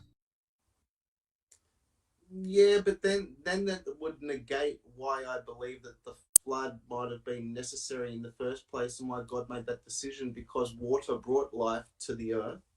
And God didn't wipe out everyone, Doug. I think we mustn't neglect to acknowledge that. He kept behind a remnant of somebody that he thought was good enough to continue Right. the line of And cross, he if we believe the Bible. right, and Noah's he saved Noah and his family because of Noah's righteousness, right? Well, yes. Well, there were bad things going on in the world, mate. When you're in a room full of serial killers, you want to be the only guy with a gun, and it's quite good for you to eliminate all. No, but the point I'm getting at here is, isn't it interesting how the Old Testament and the New Testament are so different? Why? Because Jesus represents the ark, right? And the ark was Noah's salvation in that time, but he was saved because of his righteousness. Whereas in the New Testament, people are saved because they're unrighteous and they can't do it themselves. It's the exact opposite. And so when I hear Christians say that the Bible is a consistent story from Genesis to Revelation, I go, no. Look at Noah, look at Jesus. The method of salvation are based on something opposite. You can't save yourself. So that's why Jesus had to come and do it for you. But Noah could save himself, and that's why he built an ark and survived. Noah did something so unique, only one person in the entire world could do it. What's that? Maybe self-discipline's a real thing. Yep. Right? We know self-discipline's a real thing. And it would be very, very hard to be a righteous person living in the middle of Vegas, living with showgirls, for example. But Noah was that one guy who didn't participate in some untoward activities, so to speak. Right, but so but you're not like Noah. Like, the reason why you need Jesus is because you can't do what Noah did, right? Precisely. In the modern era with technology, the flesh corrupts all of our wills perpetually, and bad things are made good quite often. We don't have any problems accessing. I understand. One last question, because I got two people waiting. This is one of my thought experiments. Would you give up heaven for me? So let's say God said to you, freely, Doug's going to hell when he dies, and you're going to heaven when you die. However, I am willing to make this deal, and I am God, and whatever I say is just. Freely, are you willing to give up heaven so Doug doesn't go to hell? I will just poof both of you out of existence. You will not go to heaven. Doug won't go to hell. You're just annihilated. It's not a switch. Would you do that for me? I've thought about that question often for my loved ones, and for someone very close to me, the person who gave birth to me, who is of a mindset very much like you. And I would be willing to lay it down. I'd be very unhappy with the decision as soon as I got there. I would rue it for eternity. No. You're gone. You're annihilated. Yeah. You would not miss anything. But you would give up heaven for me. I would, Doug. Oh, you're the best Christian I've ever had on here. No, I'm not. I know that sounds super virtuous, but we're talking about something that's almost an intangible. Because most Christians say no to that. Mate. I've asked this question, I think, 40, 50 times over the last 5 years. And most Christians say, no, they would not give up heaven for me. But you're very Christ-like. No, I wouldn't say that whatsoever. I would say the reason why I could make that decision is because I'm trying to seek to be humble. I'm trying to seek to not think that my life is of any greater importance than yours or of anyone else. And in fact, that I've had some beauty in my life, and I've had some blessings in my life, and perhaps somebody in your circumstance. I know this isn't really true for you because you mentioned you were a Christian for 30 years.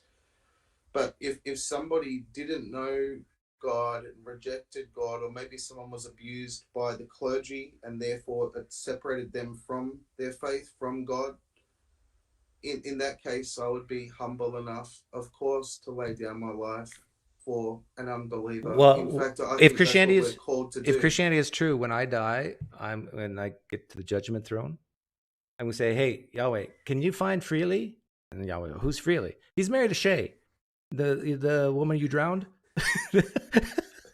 And he goes, "Oh yeah, I know, I remember Freely. Get him over here." And then remember the deal you said, and then both of us will just go poof, extinct, gone, and that's it. That will be that. Well, thanks for coming on, Freely. I really appreciate it, Doug. I look forward to perhaps having chats with you and battling ideas out going forward. You're a teacher at heart, mate, and I get the points you're making, and I appreciate them.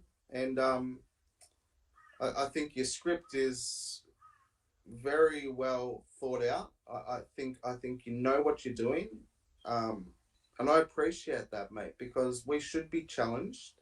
And none of us really know, Doug. And I'm happy to say that none of us really know. I think that without God in the world, there'd be a hell of a lot of murderous men. And I think an acknowledgement of a greater power than yourself keeps a lot of men in check. I agree with you. And that's much needed. I agree that some people need this high authority in order to behave well. But there's also, I think you would agree with me that there's some murderers because of God. So, yeah, people murder in the name of God. I don't think they're like the Israelites, like those Jews in the Canaanite time. So, anyhow, I got to let you go. Well, take care. All the best. Who do we got here? Already talked. Oh yeah, no. Oh wow, 2 new people. Who was here first? I don't know.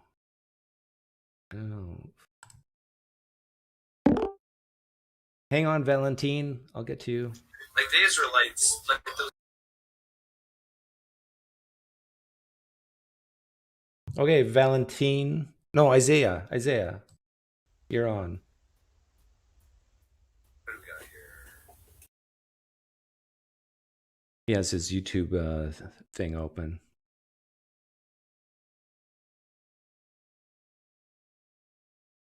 You're here. There you. Oh, I'm sorry. I didn't even know I was here. That's all right. I know it takes time to figure I had YouTube. That's what I was thinking on YouTube. Yeah. So Isaiah, what do you want to talk about today? Hey, Doug, how you doing? Good. I'm actually from a RAG podcast. I hit you up some time back ago. Isaiah. Yeah. I've been wanting to talk to you for a really long time. Pleasure to finally meet you. But just real quick, are you from Australia? Because he had mentioned something. No. I'm from Canada. No. Okay. Well, actually, before we get started, I do want to ask you a question. Like, how are you able to keep like such a calm and collective demeanor? Like, that's something that I struggle with while interviewing people. But you you speak so slowly and collected. Like, it's. Is there any advice you can give me? I think it's just personality type, years of practice. I'd sometimes pretend theists are 50% drunk. That helps. Yeah, you have a lot of grace. I mean, that's kind of incredible.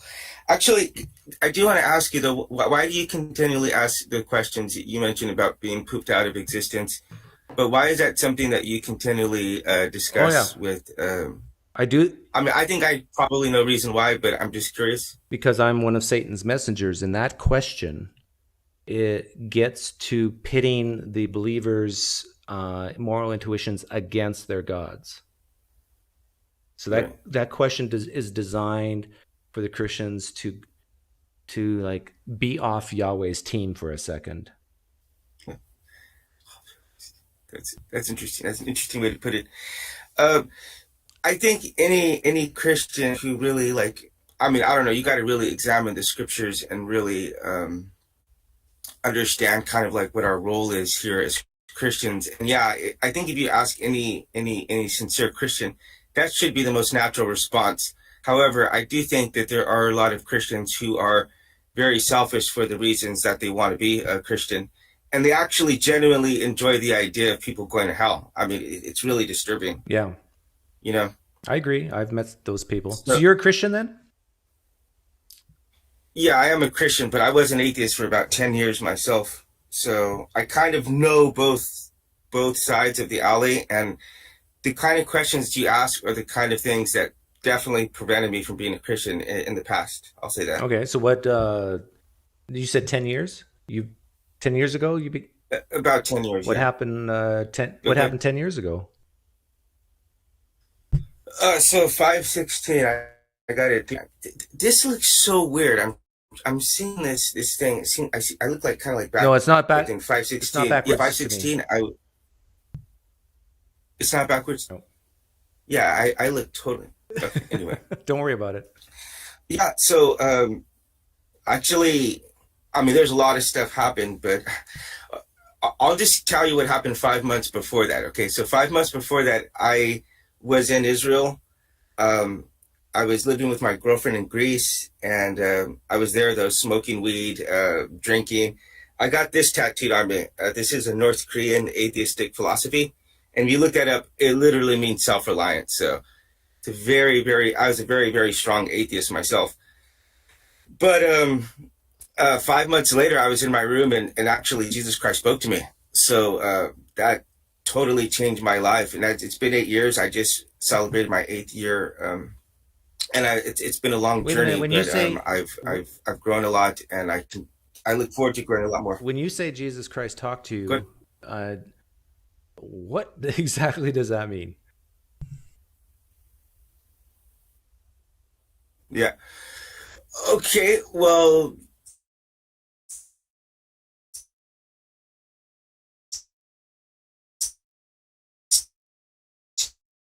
it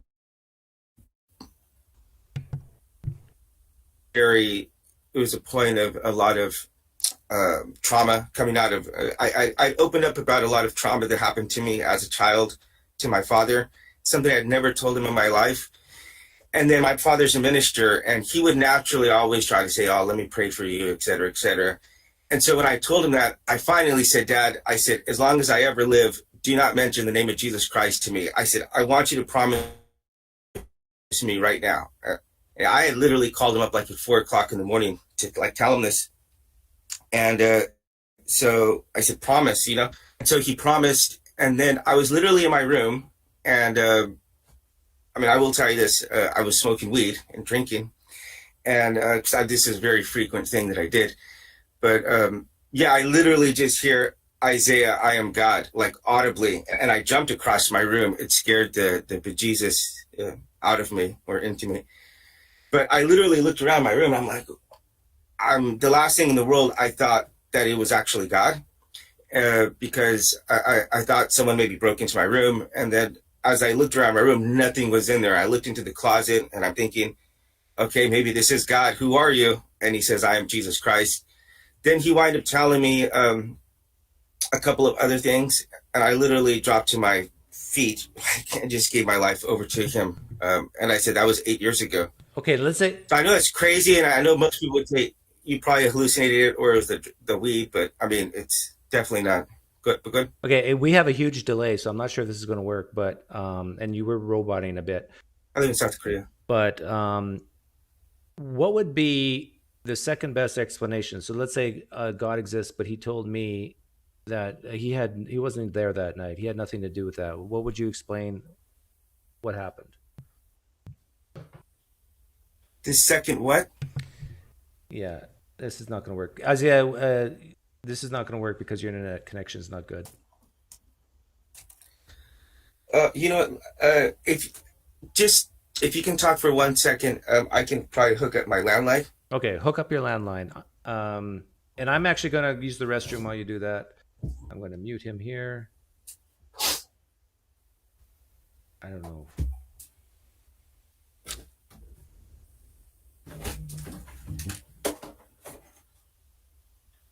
Why can't I do that?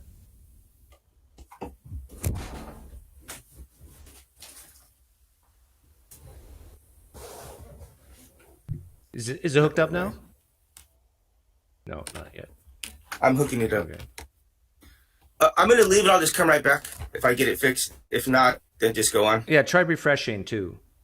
So hit the refresh button on the top left. I don't know if I should go into this. What do you guys think? Is this a no-go zone?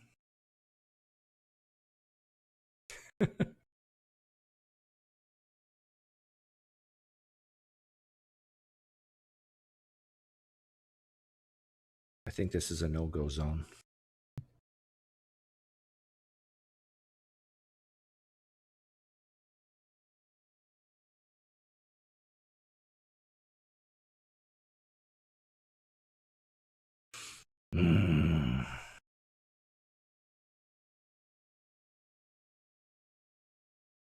Don't. I've seen him before. This is James. Can you be more specific, James?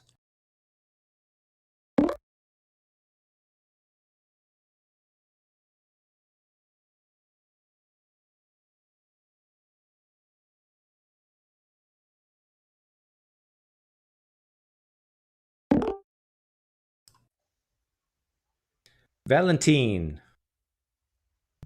Hi, do you see Yes, me? see and hear you perfectly. Hi. I joined to say I very like what you're doing on your YouTube channel. I'm from Ukraine. I'm listening to your streams and videos maybe a You're not in year. the Ukraine right now, I hope. I'm in Oh, Ukraine. you are? Yes. Yes, I'm in Kiev. Oh, wow. Has Yes. there anybody you know and love died? Unfortunately, Oh, yes. I'm sorry to hear that. Family? No, my friend, he's in. Sorry, I don't know English so much. He's on the front, Okay. and Okay. unfortunately, yes. Well, let's not talk about depressing stuff. What did you want to Yes, What did you want to say? I know. I just want to say, I just want to thank you for what you're doing this. Oh, Because for me it's very interesting and very it's cool. I'm been a Christian from 5 years, and now I'm an atheist. do you blame me? And a little bit. A little bit. Okay. A little bit. Yes, that's all what I want to say. Okay. Just Well, Valentine, thank you so much. I'm glad you like my channel, and Thank I'm you. glad that you're alive and healthy, and all the best to. And one Yeah. thing. I think you need to rename your stream from Theist Thursday on Saturday to Psychopath Tuesday on, because Because of Rebecca? they say yes. Yeah. Rebecca and Freely and no, what they say, it's insane for me. Yeah, I understand. But you know, that's where they get their hope, meaning, and purpose. I know. Yeah. Well, Valentin, I know. is it Valentine? Valentine? Valentine, yes. Well, pleasure to meet you and all the best. Have a nice Okay. day. I'm going to play a clip while I use the restroom. Which is my favorite one? You want to hear Kenny again? Yeah, Kenny is fun. Where I have a problem, I think a lot of other people, even Christians, have a problem with, is the manner in which he did it. Mm-hmm. So let me, So let me ask you point blank, like if you were up in heaven with Yahweh at the time just before the flood, and you didn't know that the flood was happening, and Yahweh said, "Hey, Kenny, I can't stand this any longer. I got to wipe all these people out except for Noah's family. I'm either going to do it through drowning, or I'm just going to poof them out of existence." What would, and he's asking your opinion. What do you think? And he's giving you two options, both are moral. What would you say to God? Well, I mean that's neither here nor there, because now you're dealing with the sovereignty of God. I think that the way He chose to do it was to, and again, we're seeing a type in the boat. So the boat represents those who are willing to. But Kenny, I'm asking you a question. No, I'm going to answer the question. Just give me but the question is, what would you say to God as your preference on how to execute His justice? That's irrelevant. See, that's irrelevant. Now I'm going to tell you why. Can someone say they've had the divine enter them and be mistaken? Absolutely not. Not the experience that I've had anyway. Now I'm not saying there's not phonies out there. You already answered my question. The answer is you said no, right? Now wait a minute. Let me finish it. See, some questions aren't just yes and no, Doug. Certainly you're smart enough to know that by now. So there is a passage in here that talks about another Jesus, another spirit, and another gospel. So there are counterfeits of Christianity. In fact, I've got a book coming out in July on this, and it's actually I go over the fact. So you changing it to yes? And this is where I sympathize with the atheists, by the way, Doug. I do believe that modern Christianity is a train wreck. I believe that. I believe that. Let me ask a question again. Do you believe someone can say the divine has entered them, radically changed their life, and be mistaken? No, not this experience. No way. No way. Not possible. Can a Muslim say that the divine has entered them and changed their life radically and be mistaken? They would be lying. Yes, they would be lying. Absolutely. How do I know? That's a very strong claim. Because this cannot be mimicked. The righteousness of God cannot be mimicked. There's only one expression of true righteousness. Can a Muslim say that this cannot be mimicked and be mistaken? Now listen, Doug, there's only one mediator between God, man, and man, Christ Jesus. Now, Jesus said this. Now I'm going to ask you something, Doug, because you're asking me all the questions. I'm going to ask you one. Now the Bible says, Jesus says, "I am the way, the truth, and the life. And no man comes to the Father except by me." Now, my question for you would be this. Is Jesus a liar, or is he a truth teller? He's a liar. Way more probable than being God in flesh. Oh my goodness. Okay, let's see. Who do we have here? Isaiah's back. I'm going to give him a chance.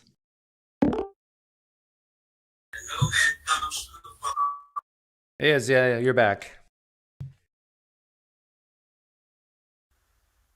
Yeah, I'm on the floor right now, trying to get closer to my router. So, can you hear me? Yeah, I can hear you. I'll give you a chance. Yeah. If it doesn't work, then I'll just I'll boot you if that's okay. But we'll give it a shot. Okay, yeah, sure. Of course.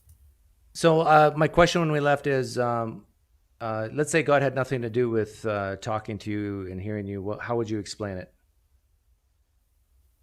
So, okay, so from a objective outsider, I could totally understand. You can talk about maybe it was my subconscious, maybe some deep-seated psychology and stuff that was really in a desperate point that really needed something at that exact moment. Because I can tell you, I was 32 years old. My dad would always tell me that he was praying for me. And literally the last time I saw my mom, I told her I didn't believe in God. And like 4 months later, she died on my birthday.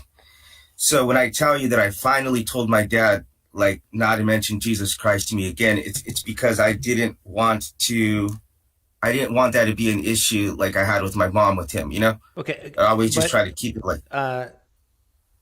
So one option is God actually did talk to you. And another option is that you were desperate and maybe the drugs played a part. Yeah, absolutely. Okay, how did you? I could totally. How did you choose between those two options? So, okay, first of all, I mean, I've done, you know, the times I wasn't a Christian, I've done a lot of drugs, and I've never heard an audible voice speaking to me. So that was, first of all, that was the first time. Second of all, if I just heard this, if I were you and someone told me this, I would absolutely give that as the best possible explanation, because I'm sorry, one second, my phone. But you would have to know some deeper context of what happened like immediately afterwards, that you would definitely know there's no way that I would be able to say that, oh, maybe that was just a hallucination or something like that, because several things happened afterwards to like confirm that event. Like what? You know, like what? You know what I'm saying? Okay, so I could give you probably like 10, but the first one might seem like, oh, okay, that's like really not that big of a deal, because the first thing he told me was that he was the light of the world, you know? So whenever I had blamed him for the things that had gone wrong in my life in my childhood, I would really blame specifically God for allowing that to happen, kind of like, even if he didn't himself do it, he allowed it to happen. But what happened after this experience that made you confirm? Right. So, okay, just let me give you some context. Why the first thing he told me after he told me that he was Jesus was that he was the light of the world, right? And he said, when people choose darkness over light, you don't blame the light.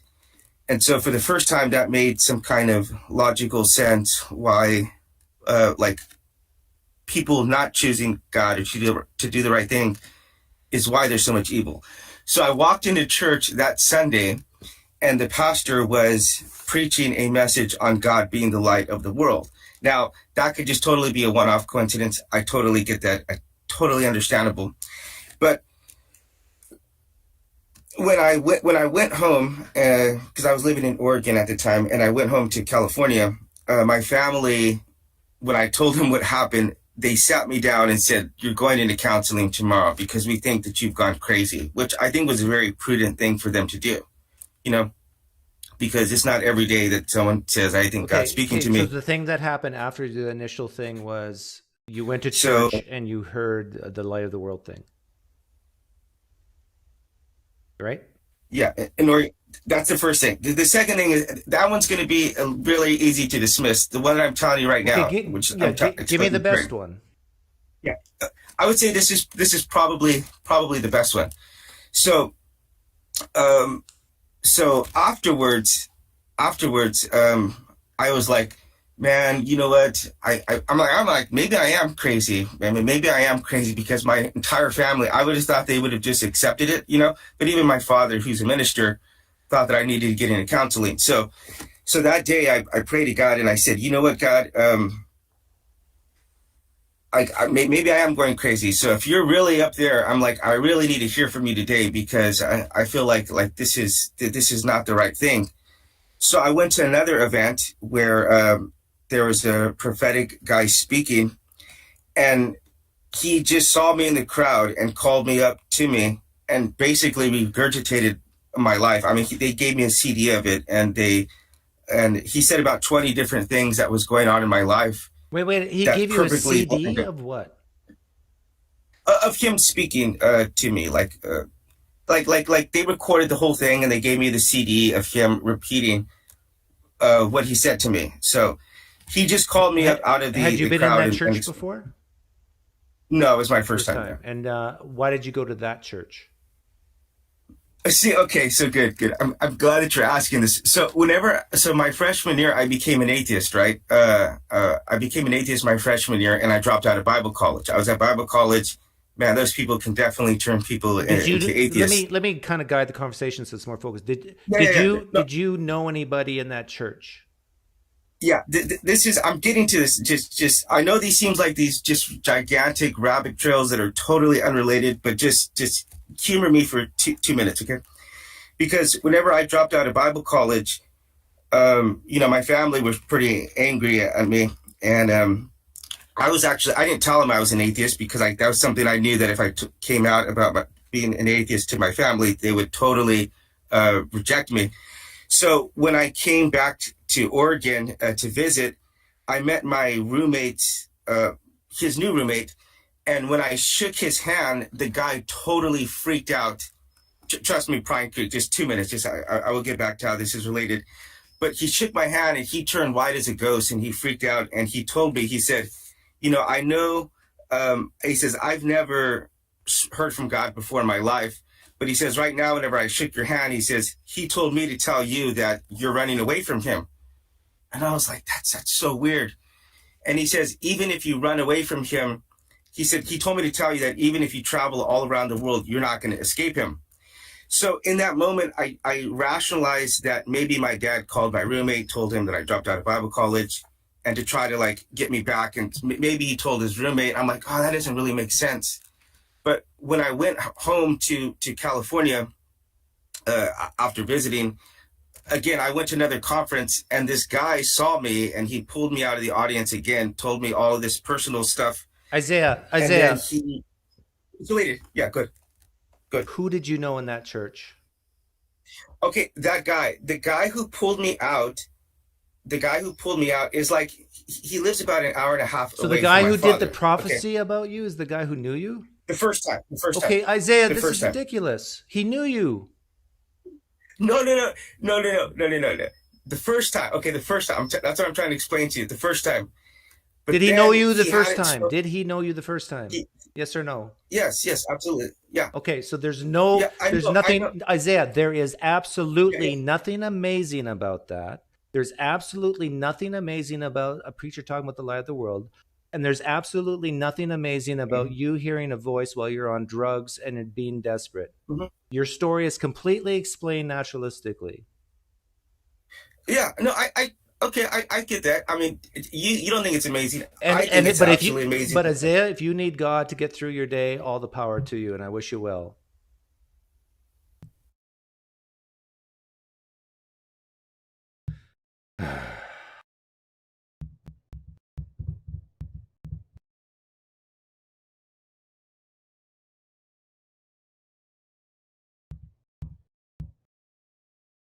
You still think I have patience?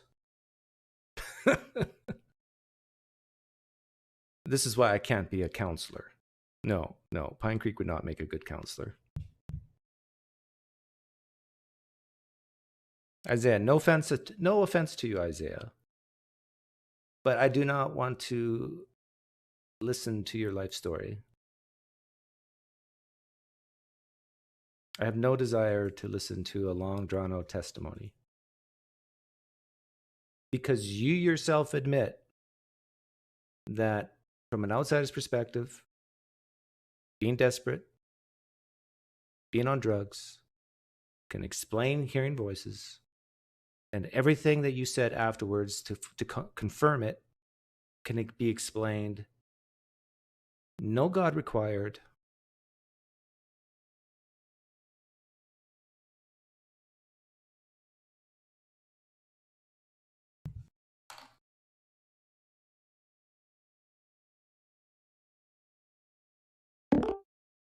Explain hearing.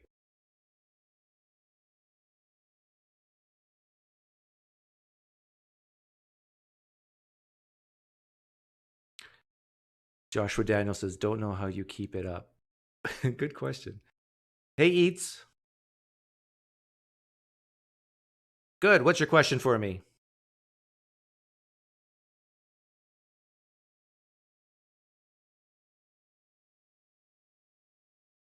That's not my starting point.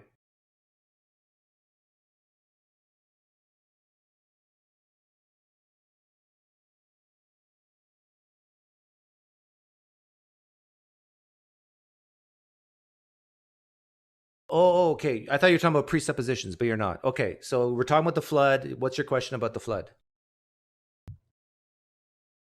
You said, according to the Bible or Christianity, God created us perfect. We're supposed to be perfect creatures, and we fail, and so why on earth does God allow us to fail if He made us perfect, and then another man, Jesus, has to come along to live the perfect life to save us? It doesn't seem to make sense. If what's your question?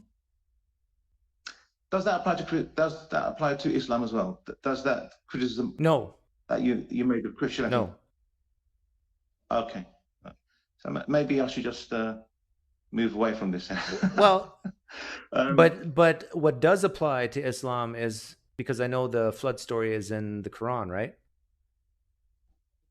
Yes, but the starting point of Islam is, if we weren't perfect, then God would get rid of us anyway and start again. But I can still ask you, as a Muslim, would you prefer Allah poofed or drowned everyone?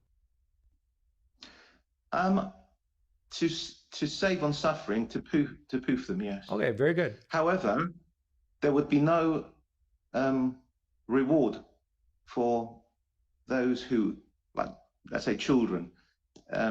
If suffering will provide them with a reward, and we believe that if someone dies sinless and children are sinless, what's the reward for drowning? For any suffering in the world, even catching a cold and going through that pain, any struggle you go through in life will be rewarded. Yeah, but what's the reward? Well, hopefully a place in the garden. The garden is Jannah. But don't all true paradise. Muslims, whether they suffer or not, go there? No. We believe that we're not, like Christians, guaranteed a place in paradise straight away.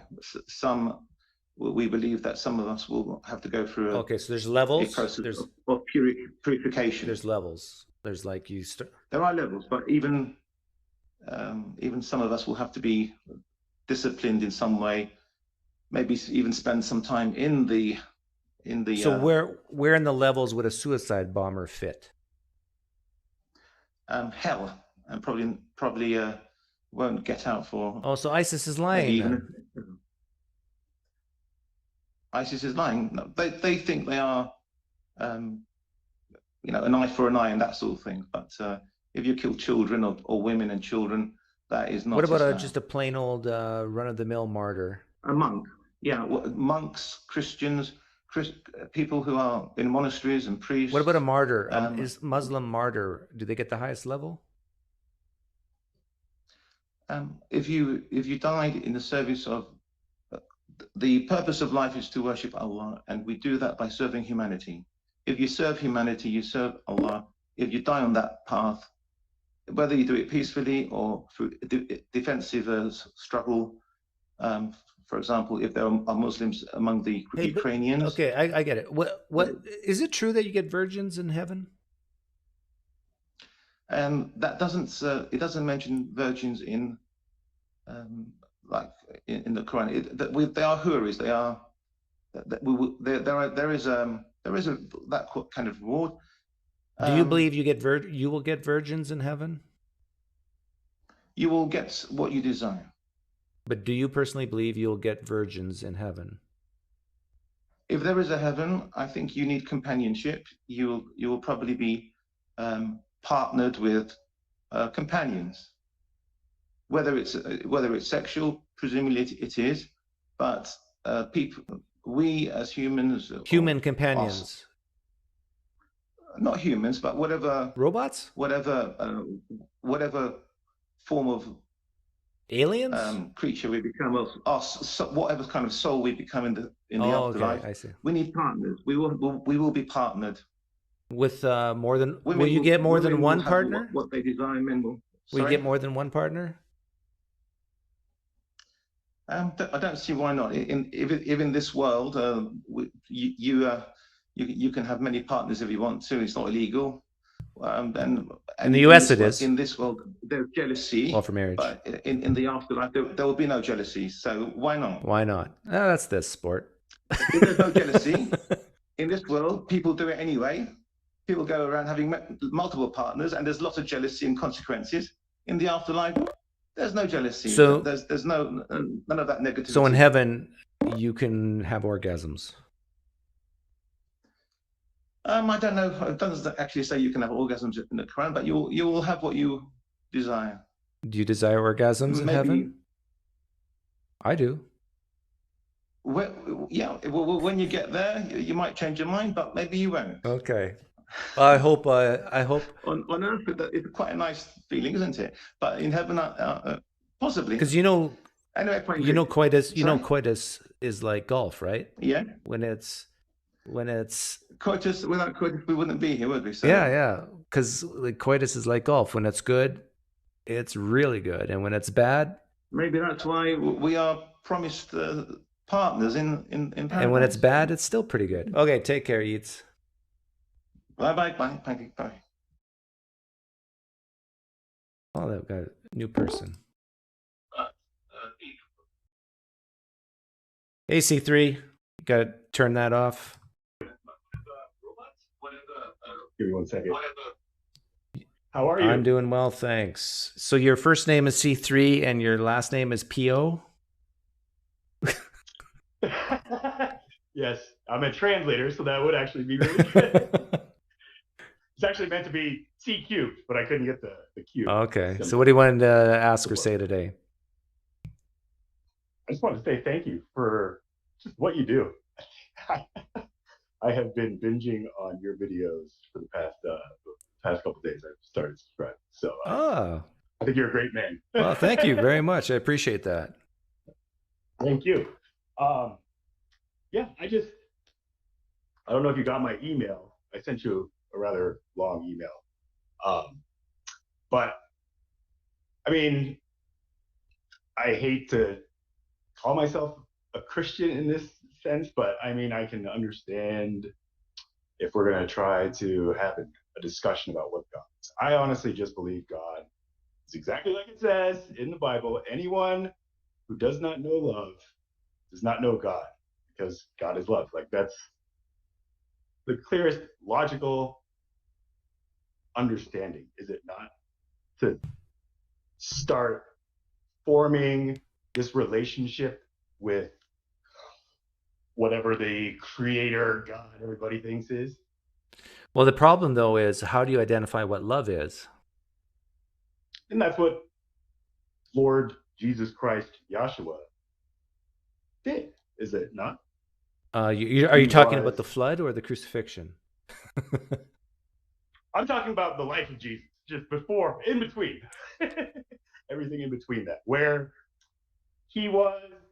I mean, I really relate to the figure of Jesus just being like the firstborn son, and just, I mean, for my history, being the firstborn son in my family, I have a lot of pressures and just like a path that was drawn for me, if that makes sense. And well, I want to stick on this love thing because I think it's really interesting. When I asked you how you'd identify love, you said the life of Jesus. But Jesus's life, he said some really weird things, right? I mean, he said some things. I wouldn't label him weird, but I know he said some. Like, is it loving to say that if you deny me, I will deny you in front of my Father, and do not fear the one who can destroy the body, but fear the one who can destroy the soul in hell? Jesus said that, right? Yeah, everything about the Father, but who is the Father in your interpretation when you're hearing this? Because I've talked to I took a discipleship class when I was engaged, and I told the pastor, or whatever you call him, just when I was reading it and I heard the Father gave his only begotten Son, I immediately thought Joseph. I didn't jump to God the Creator.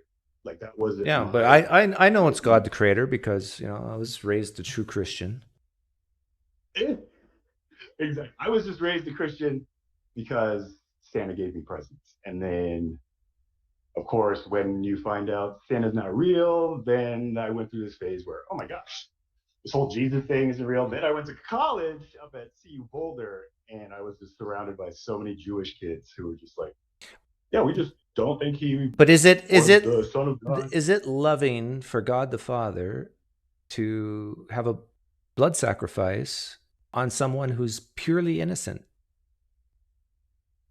And this is where the blood sacrifice, in my opinion, only happened because the people of the time were still in darkness. They did not follow the light that Jesus Christ, Right, Joshua, but and Mary and Joseph were all trying to bring. I look at. But if you were to sin against pressure, me in a way, what would sin be again? What is your definition? Okay, are we talking about? I will strike that from a record. If you were to do something wrong to me, okay, I have a choice. I could just forgive you, or I would require some type of compensation, or and maybe there's other options. Retribution. But wouldn't it be loving for me just to forgive you without requiring any type of compensation? Well, it's easy just to say, okay, I forgive you. But then you got to think, where's the lesson? Am I going to think, oh my God, Doug's just a forgiving guy. I can keep wronging him and do this. At a point, you're going to have a straw that breaks your back, and you're going to be like, dude, what's going on, man? Yeah, that's true. But maybe you could also think of it as, Doug just forgave me. He didn't. Let's say you owed me money, and I just said, I forgive you the debt, and Sure. then that. And I could look at it that way. I could be like, wow, Doug is such a great guy. Like, I wronged him, and I feel terrible, and he just forgives me, like that. So that would also show me a light as well. So there's all these lights that. But now think about God the Father. He didn't do that. He didn't just forgive. He said, "No, I demand compensation." Now, coming from somebody who's interpreting God the Father being Joseph, not the spirit above saying, "Hey, I want these people to believe in me," but Joseph just saying, "Look, man, like, son, I'm part of a lineage of King David that I don't even really care about. And now everybody is relying on my bloodline to be the savior. And you happen to be that person. And I hate to burden you with this pressure, but this is your destiny." Like, it's like in the movie Dogma, where it's just like, imagine breaking. But God's God. It doesn't have to be the destiny. He could just say, But this is where, okay, so then God, I try to just think like, okay, God is love. Okay, so when I hear God, I just immediately interchange it with the word love. So when you say like God the Father, okay, the love the Father has for, like, that's just how I have trained myself to just be consistent with my beliefs, unlike the Christian path. True or false? God could just forgive without a blood sacrifice. True or false? Yeah, it could have happened. Yeah, there you go. It could have happened, but it didn't happen though. Yeah, and another problem we have here is, let's say another guy owed you money, and I said, trust me, plenty of people have owed me money. So this is a so let's say a third person owes you money, and I said to that person, don't worry about it. You don't have to pay C3. I've taken care of it. C2, whatever. Or C3PO, if you want to do that. Like, that would be bad of me to forgive a loan on behalf of someone else. Like, and the person says, no, I want C cubed to pay me, not you, Doug, because he's the one who owes me money. Yeah, I mean, right? If I loaned out that money and said, hey, you don't have to pay. This is where my father told me a friend doesn't loan another friend money. But you see where I'm going? You've seen the point of this, and C.S. Lewis said this really well. He said, that is asinine. That is from the pits of hell, that a third party between you and this other guy says, oh, no, I forgive it. No, that's irresponsible. That's between those two guys. You stick your nose, keep your nose out of it. Right. You have no business in But this that's what Jesus right? did on the cross through vicarious redemption. He stuck his nose in it. But was it not a time in history where It had to be done. Somebody. No, you had... just admitted it didn't. You said he could just forgive. Oh, I thought we were talking about it didn't have to happen as a blood sacrifice. I thought that's. Well, that's true too. I believe there could have been a parallel universe where, when Pontius Pilate was just like offering to the crowd of the masses, look, I will give you the choice. Do you want to save this person or save this other guy who we know is a murderer? Blah blah blah blah. But the point I was making is that vicarious redemption is a horrible theology.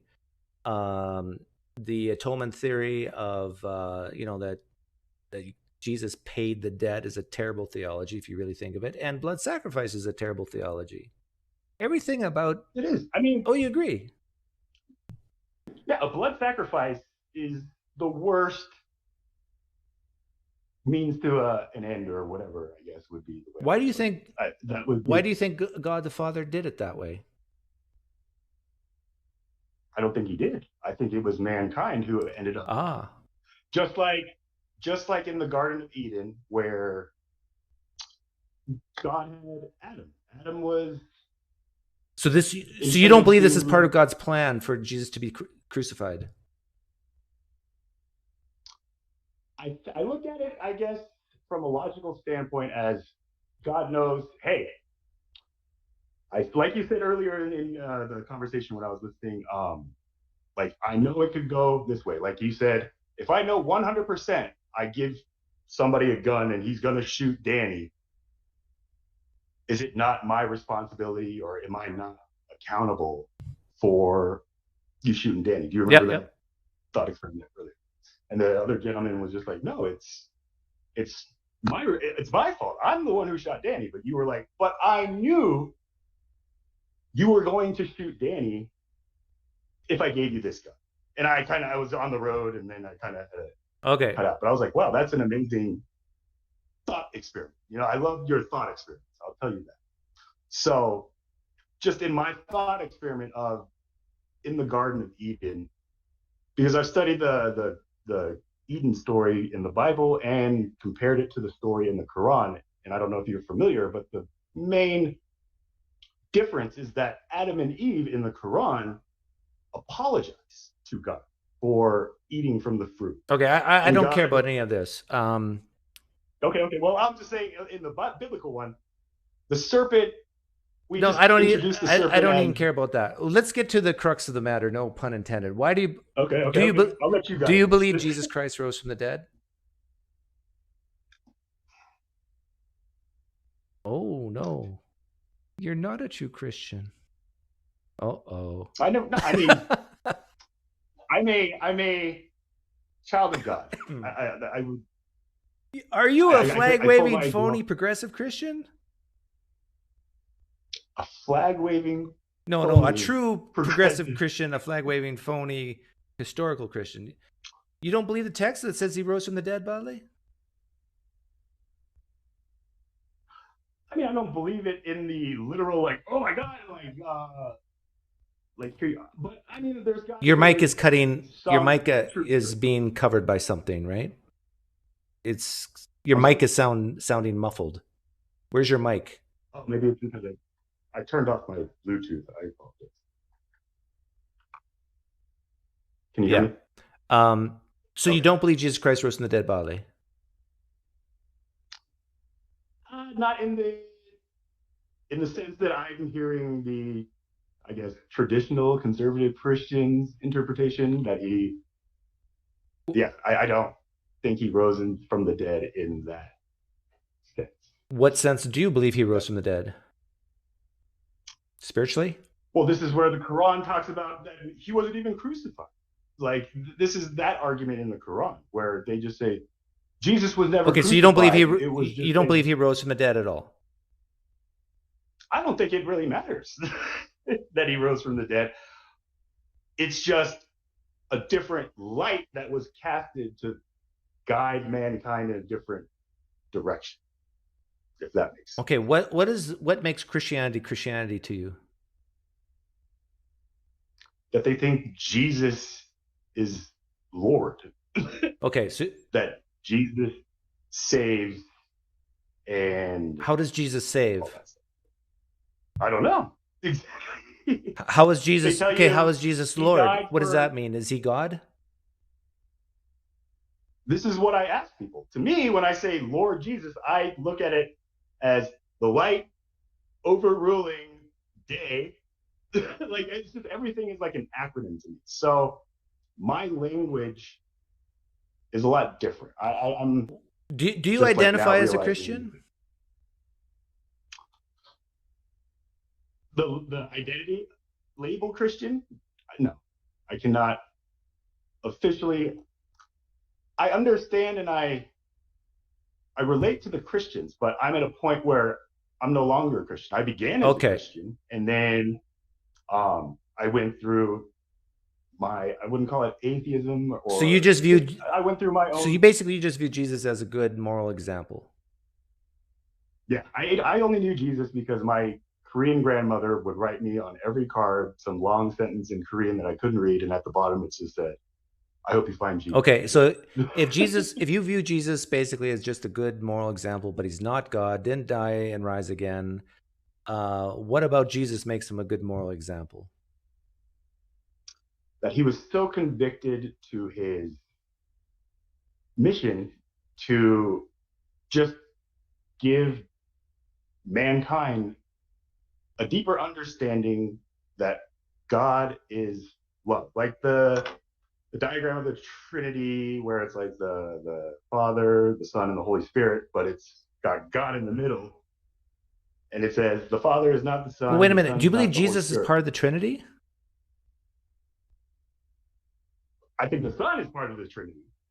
Do you believe Jesus is the Father, Son? the Son. I'm at a point where my language, I think that the Jesus. You're confusing me. Because I look You're at, confusing me all over the place. I don't know. I at first I thought you were a Christian, but now I you're believe- not. And Jesus is a good moral example, but if not I'm God. gonna But now he approach it is. from well, if I'm going to approach it from a Christian mindset. No, I want you to. I No, do- no. I want to approach it from your mindset. Oh, Who I'm trying to put it in Jesus? there. The G's us. God to me is an acronym. It's a goal, objective, dream, or it's good or darkness. It's the guide of our Okay, destiny. so Jesus is just a plaque holder name for love. Well, this is where Jesus, the figure, Yahshua, the son, the actual historical person who was given that title, Lord Jesus Christ.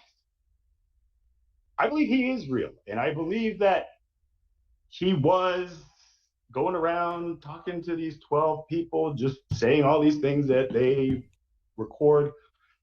And then it actually just pains me to read how all the people that he handpicked to kind of be part of this group were the ones who ultimately Wait a minute. Wait a led him minute. to the You believe Jesus handpicked people? the 12 apostles. How do you know that? Well, I mean, I'm just assuming that he went. This is what I was taught, that he went. Found, Okay, but weren't you taught that Jesus died on guys. the cross for your sins and rose the third day? And isn't that in the Bible? That's what I was taught. Yeah. It Why was. do you believe That's that? what I- well, Why I do you mean, believe some of the narrative and not the others? Because I'm not a little boy. There you go. Okay. I grew up. I learned how to think. Yeah. Okay. No, that's a good answer. I appreciate that answer. But C Cubed, I really appreciate the fact that you enjoy my channel. Keep watching, and will. take care. Thank you, sir. Yeah. Appreciate it.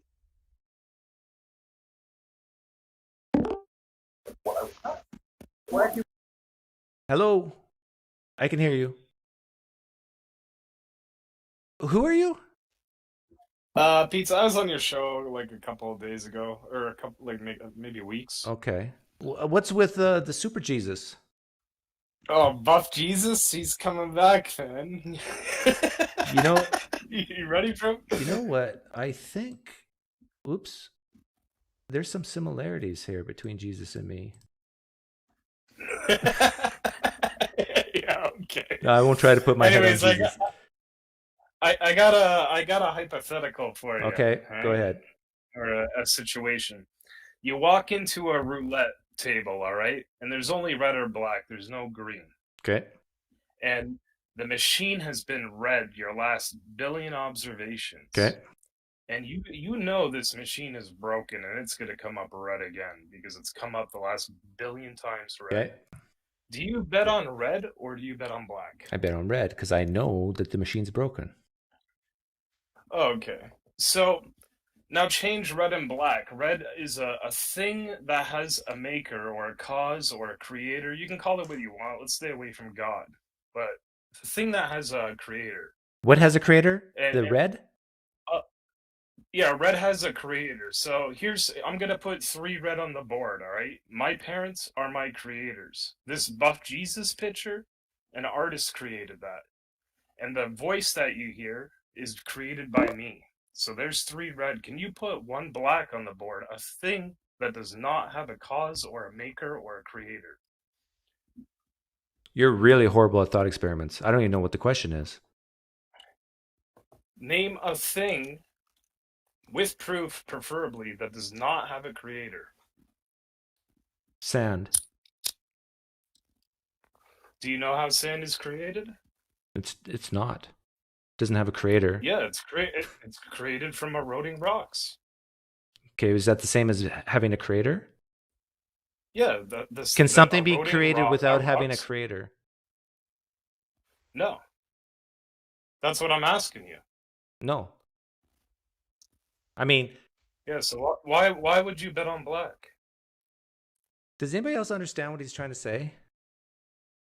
Red is a thing with a creator. Black is a thing without a creator. All you have is observations of red. Why are you betting on black? That's not true. I have other observations. All right, well, I told you what created sand. Eroding rocks create sand. What is a thing that does not have a creator? I'll show you a picture of one, okay? What is a creator? A creator is a person or thing that brings something into existence. Okay, a creator is a person or thing that brings something to existence. Did a creator bring this into existence? Yeah, you just did. This sand, yeah, eroding rocks brought that into existence. Okay, is eroding rocks a person? Checkmate. It's a thing, a person or thing. Eroding rocks are a thing. Okay, so you're saying a completely non-sentient thing can be a creator? Yeah. Okay, I believe in creators then. Okay, so would you bet that since all you have observations of everything's created. Everything's created. Because non-sentient non-sentient things can be called creators, right? Yeah, so the things that you don't know, right? Would you assume that they have a creator? Everything's created. I don't have to assume. Because so the universe has a creator then. No, the universe is the creator. Yeah, but what created the universe? It's always been a creator. Yeah. It's always been. So can you name one thing? Let's play this black and red again. Can you name one thing that has always existed and prove it? Yeah, the creator. What creator? There's multiple creators. The creator. The universe.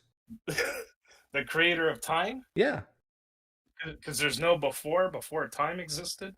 Sure. Eternity? Yeah. All right, the creator's outside of time.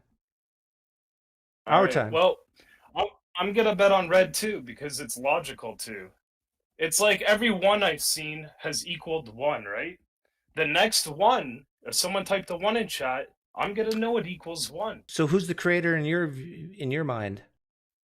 I don't define it. That's what these religions try to do. They try to What's it like? Make it I don't know. What relevance does it have? Well, it has relevance to me. Like, why would I not ponder where I came from and where so it makes going? you feel good. No, it doesn't make me feel good. It makes me think, like, why am I here? Okay, so why are you here? Where am why I are going? you here? I'm not too sure. I think I'm here to build Well, what good is awareness. this pondering business if you're still saying, I don't know? Because when I die, instead of the creator going, "What did you do down there?" What? Oh, I'm wait a gonna, minute. I'm Where gonna. did this come? You're saying that you're dying, you get to meet the creator? Yes. How do you know that? Because I have ancestors that have died and visited me and told Oh, me come they have spoken on. to the creator. I swear on my life. You truly believe that? Are you joking or are you being serious right now? No, I'm being serious. When my grandmother died, okay, we didn't know she died for 2 weeks, and she visited me at the time of her death. She came up to me. She was That's made called out a of grief lightning. hallucination. She didn't visit you. But I didn't know she was dead for 2 weeks until later. Did you know she when we was found the dying? body. No, had no clue. So, Kate, let me get this straight. You didn't know she was dead, and then what happened? You had an experience of what? Yeah, so the story is we didn't know she died for 2 weeks. We weren't super close, and she lived about like 2 hours away. Okay. And 2 weeks prior to knowing she died, she was pronounced dead for 2 weeks. Okay. She visited me at the time But of what her do you mean death. by visited you? Made it of lightning, like in person, made it of lightning. Visited me, man. I'll take a lie detector Wait a test. minute. You said made of lightning? Yeah, she was made out of like light. Okay, so where were pure where white. were you when she visited you? In my bed. Was it daytime, nighttime? It was daytime. I just woke up. Just woke and up. I looked down the hallway, and here comes my grandmother, made it of lightning, and she pats me on the head. Okay, hang on. She says, This is fascinating to me. So she walks down the hall. She comes into your bedroom. The door was open? Yeah. She walks into your room. She stands right next to your bed. And when you look at her, what exactly do you see? Just light? No, it's like her. It's like it looked just like her, but like imagine her hair is like lightning, and her. I don't know how to explain it. It's so hard to explain. Imagine like a white figure, but it's. How many years ago I don't was know how to this? explain it. Quite a while ago, like 10 years ago. Okay. Your smartphone was next to your bed, right? What's that? Your phone was next to your bed, yes? No, I didn't have a phone at the time. Oh, that's too bad. Did you have a camera? Yeah, I wish I could record it, but here's the thing: all actions and thoughts are saved into time, and your memories prove the time chain exists. You're living your testimony. Okay, let's get back to your grandmother. So you. Yes. So she walks up, pats me on the head, and she says, "You will remember everything, and everything will be all right, Michael." And then 2 weeks later, we found out she was dead. Did you touch her back? No, she just patted me on the head, and I immediately closed my eyes and I open it again, and poof, she's gone, and I'm in the same spot where I was looking. Can you before, show your like face? Yeah, you see me before. Yeah. Okay. I'm serious, man. So you're saying, were you taking any drugs at the time?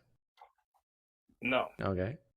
No, I was on zero drugs. I know this is a personal experience, and you'll never, unless you were me, you'll never have the same. Do you have feeling any from the history of story, mental you know? illness in your family? No. How about yourself? Have you ever been diagnosed with any type of mental illness? No. Have you ever been checked for mental illness? No, you're right. Why would I go to the doctors, man? What? Professional drug dealers? Come on. Doctors are professional drug dealers? Now I know you're trolling. No, I'm not trolling. Yeah, you are. Show your face. Show your face again. Dude, and I keep swear it on on your face. I swear on my life. I'm looking for the smirks. Right, I'm looking for the smirks. Okay. See, you're already smirking.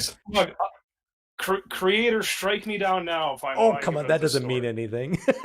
I will take a polygraph test, man, and I'll pass it. You're like George Costanza. If you really believe, say you're. Well, Look, I don't believe in God either. I don't believe in any of these religions. I think like the last caller, or not the last caller, the caller before. I get it. they You all believe think in this they're- creator thing, nebulous thing, but you still said that you believe that after you die, you're going to meet this creator. So that goes a little deeper. What I think when you die, you know how you can like remember a kid's face from grade school. Yeah. Okay, that's proving this time chain exists. Okay, so you're gonna hold up all That's your called a actions memory. and thoughts. Yeah, it is a Yeah. memory. Yeah, everything's saved in time permanently. Sure. But what does this have So to you do with can't a deny- creator you can't existing? deny. Has nothing to do with a creator existing. It's so you can't deny what you did here. You can't say I wouldn't have done that because the proof is saved in your testament of time. Yeah, but it's in your head, and that what's in your head doesn't necessarily reflect what's outside your head. What about all these people that are pronounced dead and they come back and their awareness, they were somewhere else. They say they see all these things, and what about them? They're not even alive. Their brain's not working, but they're still building up How awareness. do you know that those memories are from when their brain was dead? Well, they're pronounced dead. I know. Like it happened to my father. My father was pronounced dead. Okay, he was in a morgue. They were ready to bury him, and he came back. He told me all about the pillar of awareness. You're a weird dude. Hey, man, I'm just betting on red because. Well, but what's the bet? What if you lose? Well, here's the thing. I don't lose because if I'm wrong and the Then it's creator not a doesn't bet. exist, then it doesn't fucking matter. Yeah. But if I'm gonna win if there You is can't- something. So it's If you a can't win-win lose, bet you for me. can't win. There's no bet. What you're talking about is a feel-good preference. No, it's not feel. Yeah, it is. It's not about that. No, I'm totally content. Even if nothing happens when I die, I'm content with the time that I've had here. You had this experience, whether you're trolling me or not, which is horrible evidence that there's a creator. You're somehow linking the two, and then you're saying, "I'm willing to bet that it's." I mean, there's nothing to lose, nothing to win. The evidence is everything you can observe. Okay. And there's more evidence of the Look at the axiom of tree. creator. No, it's not the tree. Look at everything. Right. But It's so in your face. It's so in your face, and you're blind. You're blind, man. But that's the look at the tree apologetic. Oh my goodness. What? Amelia, why are the crazy people calling me? Am I a crazy magnet?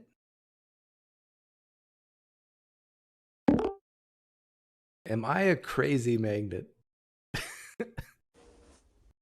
Yes, I am. oh, my life. David. Hey. Hey. I just wanted to ask you, like, why do atheists like yourself and other atheists like have like this view that God must only act in the supernatural? I don't. Well, that's how a lot of you guys like you act like you have this presupposition that if it's not supernatural, then it's like I'm a strict sensationist, so I say I believe that God works solely through the ordinary. Like, I feel sorry for you then. why? If you're going to believe in God, believe in a God that can do some amazing stuff. Well, God has done amazing stuff. No, but today. The thing is, when it comes to miracles, you have there's a purpose behind miracles, and the purpose behind a miracle was to authenticate a new message from God. There's no new message from God. Blah, Therefore, blah, there's blah, no blah, blah. Like, I mean, for instance, like last year, I had an experience where I almost died, and God worked through the surgeons to save. No, my life. oh, no, I mean, you're pushing a button in me. Don't do it. You know why? What? Because I have a family member who talks just like you, and it bothers me because it's the doctors who are saving you. God has nothing to do with it. The surgeons told my wife they didn't think I was gonna make it. Okay. Like they had no idea really. But it's what the they were surgeons doing, who but saved God you, not God. No, it was both. God. How do you know it was through both? the surgeon. Because God works through ordinary means. Okay, but how do you know he worked in the ordinary means in this specific occasion? Because that's exactly what's revealed in Scripture. It's revealed in Scripture that David Lee Chu will almost die and a surgeon will work on him? No, it's revealed in Scripture that God works through the ordinary means of his Every creation. time? Yes, typically. Yes, every time? Yes, typically? The time for miracles has passed. Like, because there's no new message from God, so therefore there's no miracle. Okay, hang on. If I have a cavity and I go to the dentist and the dentist fills my cavity, is God working through the dentist? Yes. So there's no time when the danger of saying miracles are for today is like a lot of these charismatics that say miracles are for today. Well, now you're saying that God has a new message that he needs to authenticate. And that, but I want to stick on this miracle business. You're saying God works through a dentist, a heart surgeon. If my car engine breaks down and I go to the mechanic, does God work through mechanics? God works through ordinary means, through his creation. So is it a miracle of God to fix my car engine through a mechanic? I would be very careful with saying miracle. Like, so the fact that you're alive today is not a miracle? The fact that I'm alive today is the result of God's ordinary divine providence. Isn't that just another way of saying humans do stuff for you? It's a way of saying that God works through his creation to benefit his people. Okay, you believe what you want to believe. I mean, if it makes you feel better. Yeah, but I wanted to like tell you. Do you pray? I wanted to thank you. I wanted to thank you about something. Like after listening to you and everything, and I like to like study atheist arguments. Like I've read Richard Dawkins' The God Delusion, But it wasn't until you found my channel did you see the light, right? I am more convinced now than ever that there is not a single credible, logical argument against Christianity. And it's thanks to you. Because like every one of your arguments that you come up with are not logical at all. Like you're welcome. And the thing is, it's just more evidence that you actually know the truth. And like honestly, I think you're a liar. Like you're suppressing the truth and you're a liar. You're not an atheist. You're just lying to people. Oh, you come into my house and you call me a liar. Yes, I am. You're a liar. Okay. Like you're but it's not my fault. You actually do know God exists, and yet you just choose because you hate God. Yeah.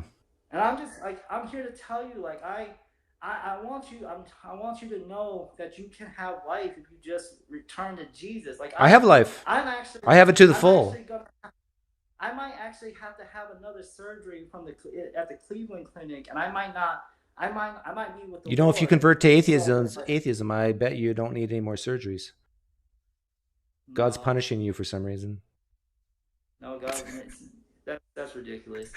God punished my sins on Jesus Christ. Oh, okay. So there's no more punishment for me. But the thing is, you can experience that same peace with God if you just trust in Jesus. Like, and I know you said that, I don't need Christianity to be moral. Well, Christianity is not about morality. I agree with you. Like, people don't need Christianity for morality. Okay. I agree. When you reduce Christianity to being about morality, you miss the whole point of it. Why do I need Christianity then? Because you need to be made right with God. Why? Because you're bound for hell. Oh yeah, so it's all about hell. Why do you think hell exists? Yeah. Because people are in rebellion against God. Hell exists because people are. But why do you believe it's actually a real place that people go? because sin cannot be in the presence of a holy God. See, the thing is, you have a low view of your own sin, and you have a low view of the holiness of God. That's the main issue. I'm learning lots here today, like about me. Like if you actually would acknowledge that you actually are a sinner, and you actually had a high view of God's holiness, then you would fall on your face and repent. Okay, but that's not happening, right? Because I'm suppressing the truth and unrighteousness. Because you're a liar. Yeah, and I'm a liar because I'm suppressing the truth and unrighteousness. And the only way I can stop doing that. A truth suppressor is a liar. Like, I disagree with Jeff Durbin and Saitan Brugenkate when they say that atheists aren't liars; they're just self-deceived. No, atheists are liars. Okay, and you guys are lying. And the only way I can stop lying is if God regenerates my heart first. Yes. So the reason I'm a liar is because of God, what He hasn't done. But you're responsible for your own sin. Yeah, you just say that, but it has no teeth.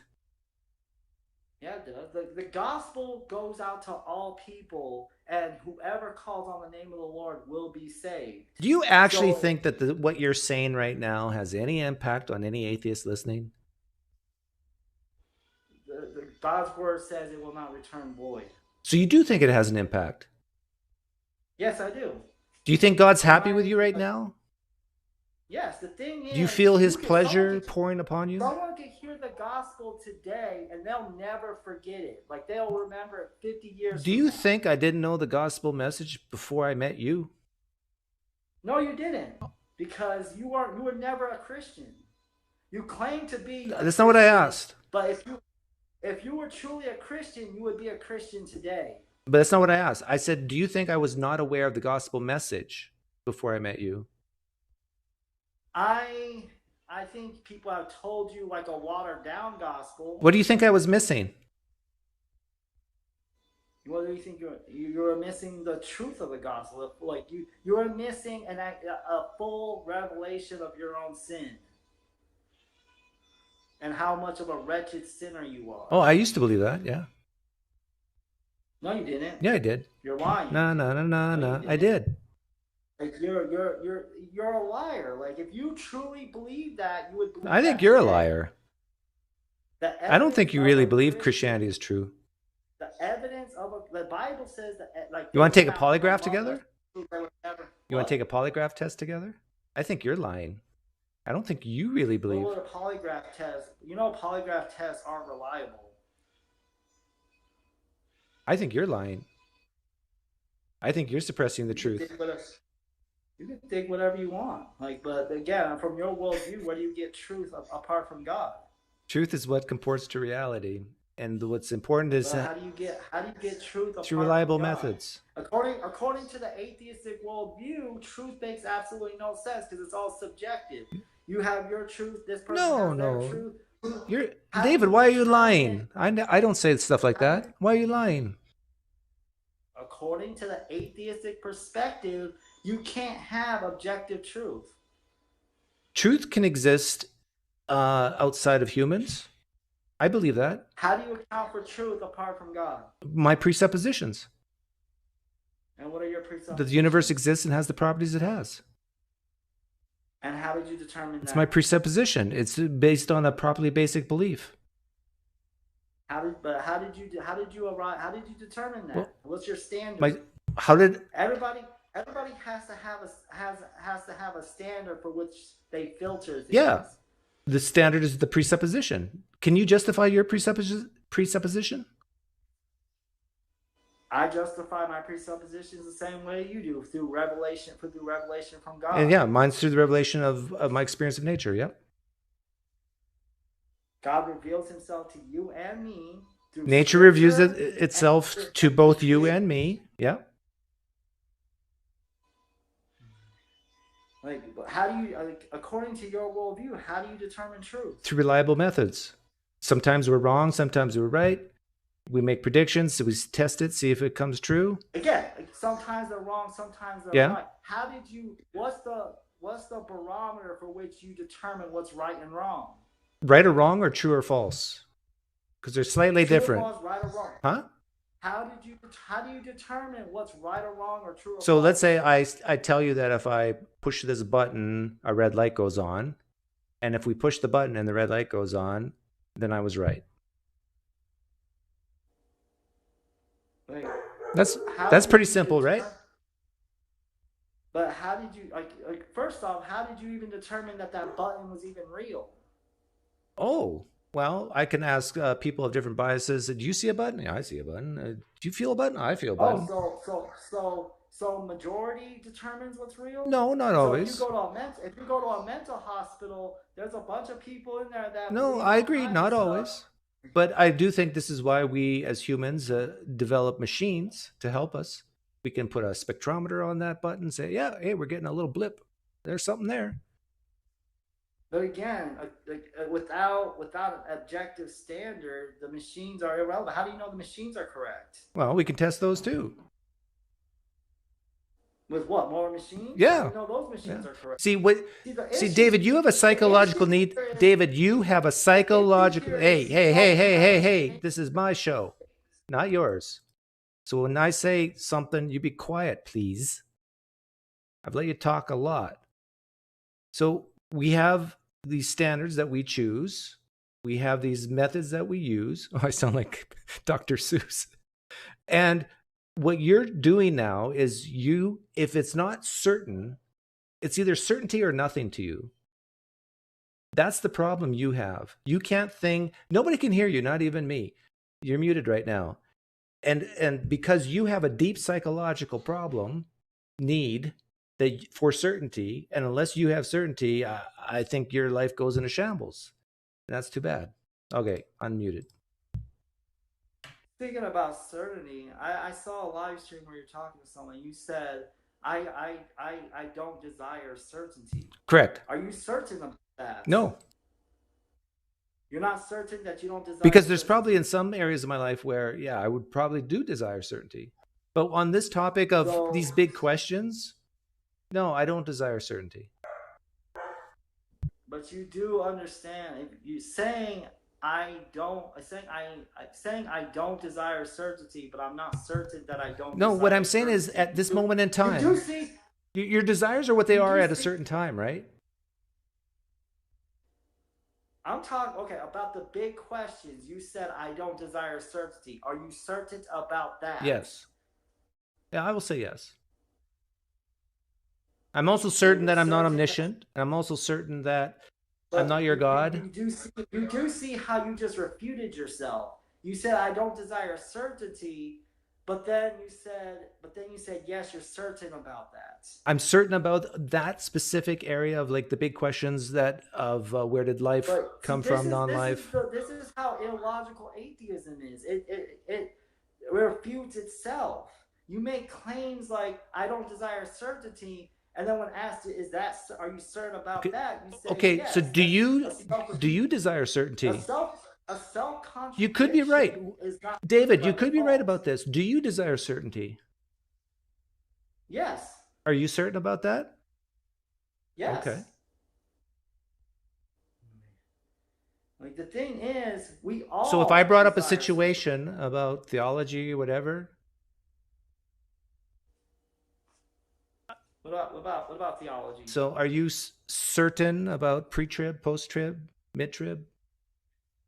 Now you're talking about eschatology, and when it comes to eschatology, I lean more towards the. So you're not certain? View.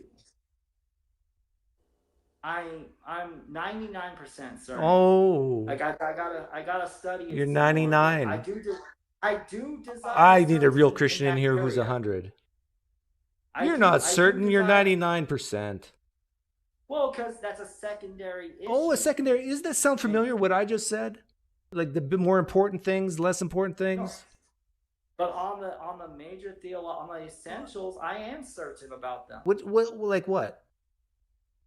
Like the deity of Christ, I'm 100% certain about that. You're 100% certain that Jesus is God. Yes. There's nothing you can conceive that would change your mind. I mean, I have yet to see an actual argument that refutes the deity of What Christ. about evidence? Like, what about empirical evidence? What if we found the bones of Jesus? The issue when it comes to looking at evidence is you're going to look at evidence through your worldview, and I'm going to look at the evidence through my worldview.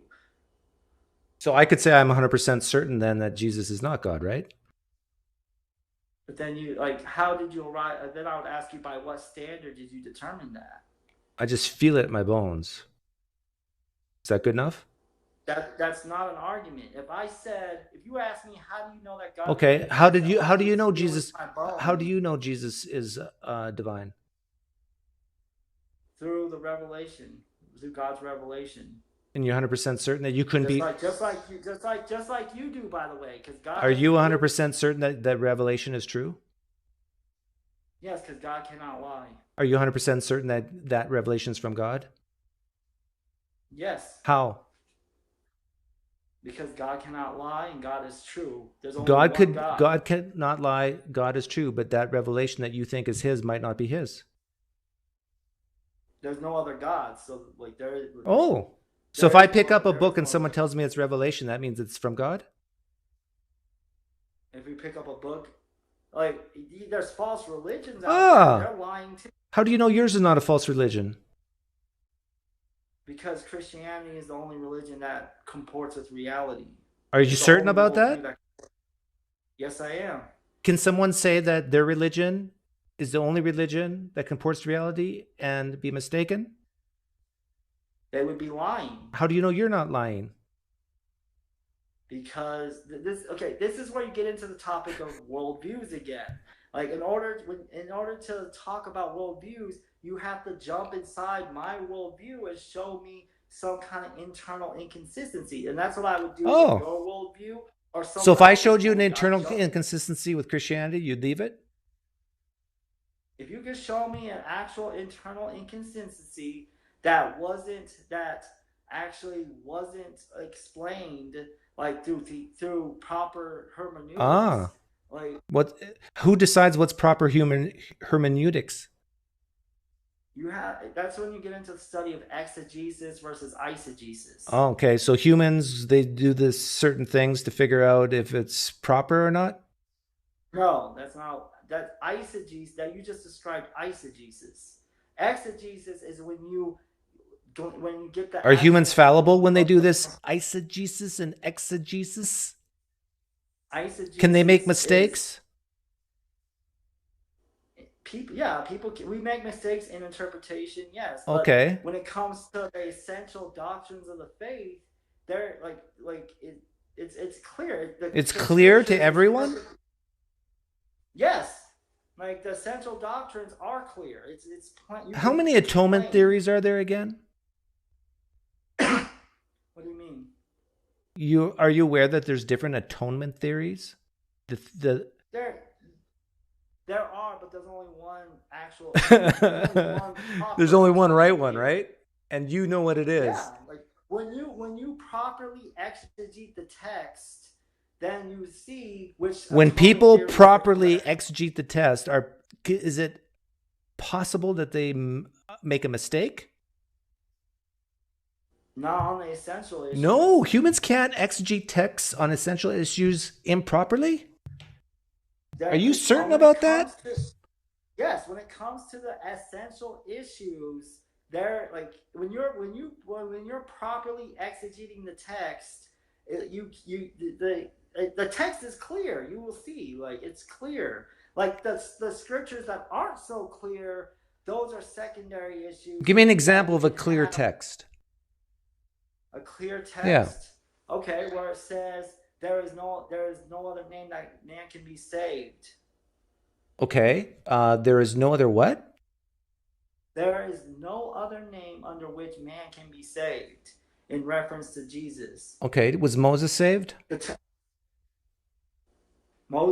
Yes, he was. What does it mean that there's no other way man can be saved other than Jesus? What does that mean? That the only way to be saved is through Jesus Christ alone and by trusting Him. What? By what? By trusting Did Him. Moses trust in Jesus? Yes, he did. He did. Show me in the text Yes. where it says Moses trusted in Jesus. In the Old Testament, they were looking forward to the Messiah. So they put their faith in the Messiah. Like, the difference between the Old Testament saints and the New Testament saints is the Old Testament saints were looking forward to the Messiah. So while the New so Moses Testament wasn't saints- trusting Jesus. He was trusting Yes, he was trusting a future Jesus. Jesus told the Pharisees, Abraham saw my day and he rejoiced. Do babies in the womb trust Jesus when they die? Now you're getting into the, like, I personally, when it comes to like That text I just asked you about, I asked you for a clear text, is not clear. It is not clear what it means and what it does. It's clear that there's only one way to be saved, through Jesus. And what's that way? What is that clear way? By putting your faith in Jesus. Do babies put their faith in Jesus? Babies are not saved. Oh, so all babies go to hell? I wouldn't say that. Oh, you're not I certain? I believe that children born to believing parents, if they Are you certain about that? Yeah, because the Bible does say that children that are born to at least one believing parent are considered holy, set apart. So all babies do go to heaven from Christian parents? No, children. No, listen. I know Christian parents. Children born to at least one Christian parent. Do all babies born of at least one Christian parent go to heaven? I believe so. Are you certain? Yes. You're talking up your butt. No, I'm not. Like, the text is clear. The text is clear. So if I ask a Calvinist, a Baptist, a Mennonite, What do you think holy is? Holy means set apart for God. So if a child is considered holy when they're born to one believing parent, that means they're set apart for God. So logically, it follows that if they how about a severely mentally retarded person who can barely even know that they're sitting in a chair, are they saved through trust in Jesus? Yes. Okay, and everybody is saying the gospel message is so simple that even. But they didn't put their faith in Jesus. This mentally retarded person did not put their faith in Jesus. How do you know? Because they have no fruits. They didn't confess with their mouth. It doesn't matter if you don't have fruit. We're not saved by our fruits. But fruits is evidence of that they are saved. The thief on the cross didn't have any fruits, and he was saved. The fruit is not what saves us. We are saved by grace through faith. Right, and that means what? So, and the gospel message is so simple that even a 3-year-old can understand. Okay, so what you're saying is we're saved through by grace through faith. What does that mean? Is that clear? We're saved by grace, meaning our works don't contribute to our salvation. Can works keep you out of your salvation? No. Oh, 1 Corinthians 9? Or is it 6? 1 Corinthians. All those who live a life of immorality shall not inherit the kingdom of heaven? You have to, this is where you have to properly exegete. Oh, properly exegete. Like, a Christian will not do those things. It was written to Christians. Yeah. And yeah. It's saying that if you claim to be a Christian and you live that way, then you're probably not a Christian, because a Christian will not do that. However, your works will not keep you from getting into heaven, because your works are not the basis for your salvation. Okay, yeah. Well, it seems like Christians do some of those things, though. Mm-hmm. Christians? That's because we're sinful, and a Christian can struggle with sin, but the difference between me and you is I hate my sin. You do? Yes. Do you like cheesecake? Well, I like cheesecake. Yeah. Not really. What's your favorite dessert? Chocolate cake. Actually. Chocolate cake. Are you a little bit overweight? Yeah. Yeah. Do you eat chocolate cake knowing that you're a little bit overweight? Yeah. Do you hate your sin of gluttony? Yes, I do. You just said you love chocolate cake. Yeah, I do. I do, but I hate the fact you love it and you hate it at the same time. Yeah. The thing is, because I know that my sin is harming my spiritual life, my spiritual relationship with Christ. So what? So You're either saved or you're not. so It's up to I God. like the If thing there's is, no thing you can do to take you out of the heaven, out of the kingdom, what are you worried about? Like, why so upset about sin? Because when you truly love God, you hate the things He hates. I know, but if you mess up once in a while, who cares? Yeah, you're right. If I mess up every once in a while, it's perfectly fine. That's what I'm covered by God's Yeah, you're grace. covered. You got your fire insurance, right? But the thing is, you're not covered. Are you certain that you're saved? If you die in your sins, you will have to pay for your sins. Are you certain that you're saved? Yes, I am. How do you know? The inner testimony of the Holy Spirit. Can a person say that they have the inner testimony of the Holy Spirit in them and be mistaken? If the inner testimony of the Holy Spirit is also confirmed in Scripture. Did you hear my question? Can someone utter the words, I know I'm saved because I have the inner testimony of the Holy Spirit, and be wrong? Yes. How do you know you're not that person? Because I know that because the evidence that you are truly saved and that you have the inner testimony of the Holy Spirit is that you will hate your sin. Can someone say that they hate their sin and still not have the Holy Spirit in them? Yeah, sure. How do you know you're not that person? Because I know. How do you know you're not deceived, in other words? Because I know that I do hate my sin. And God's not a liar. But maybe you're being deceived in that you actually think you hate your sin, but really you don't. First off, let me ask you, how did you, according to your worldview, how do you even determine whether or not someone's deceived? How do you get logic from your worldview? According to you, now we're into logic. We're My goodness.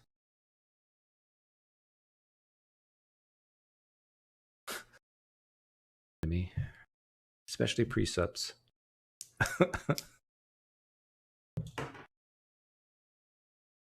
Why am I a crazy magnet?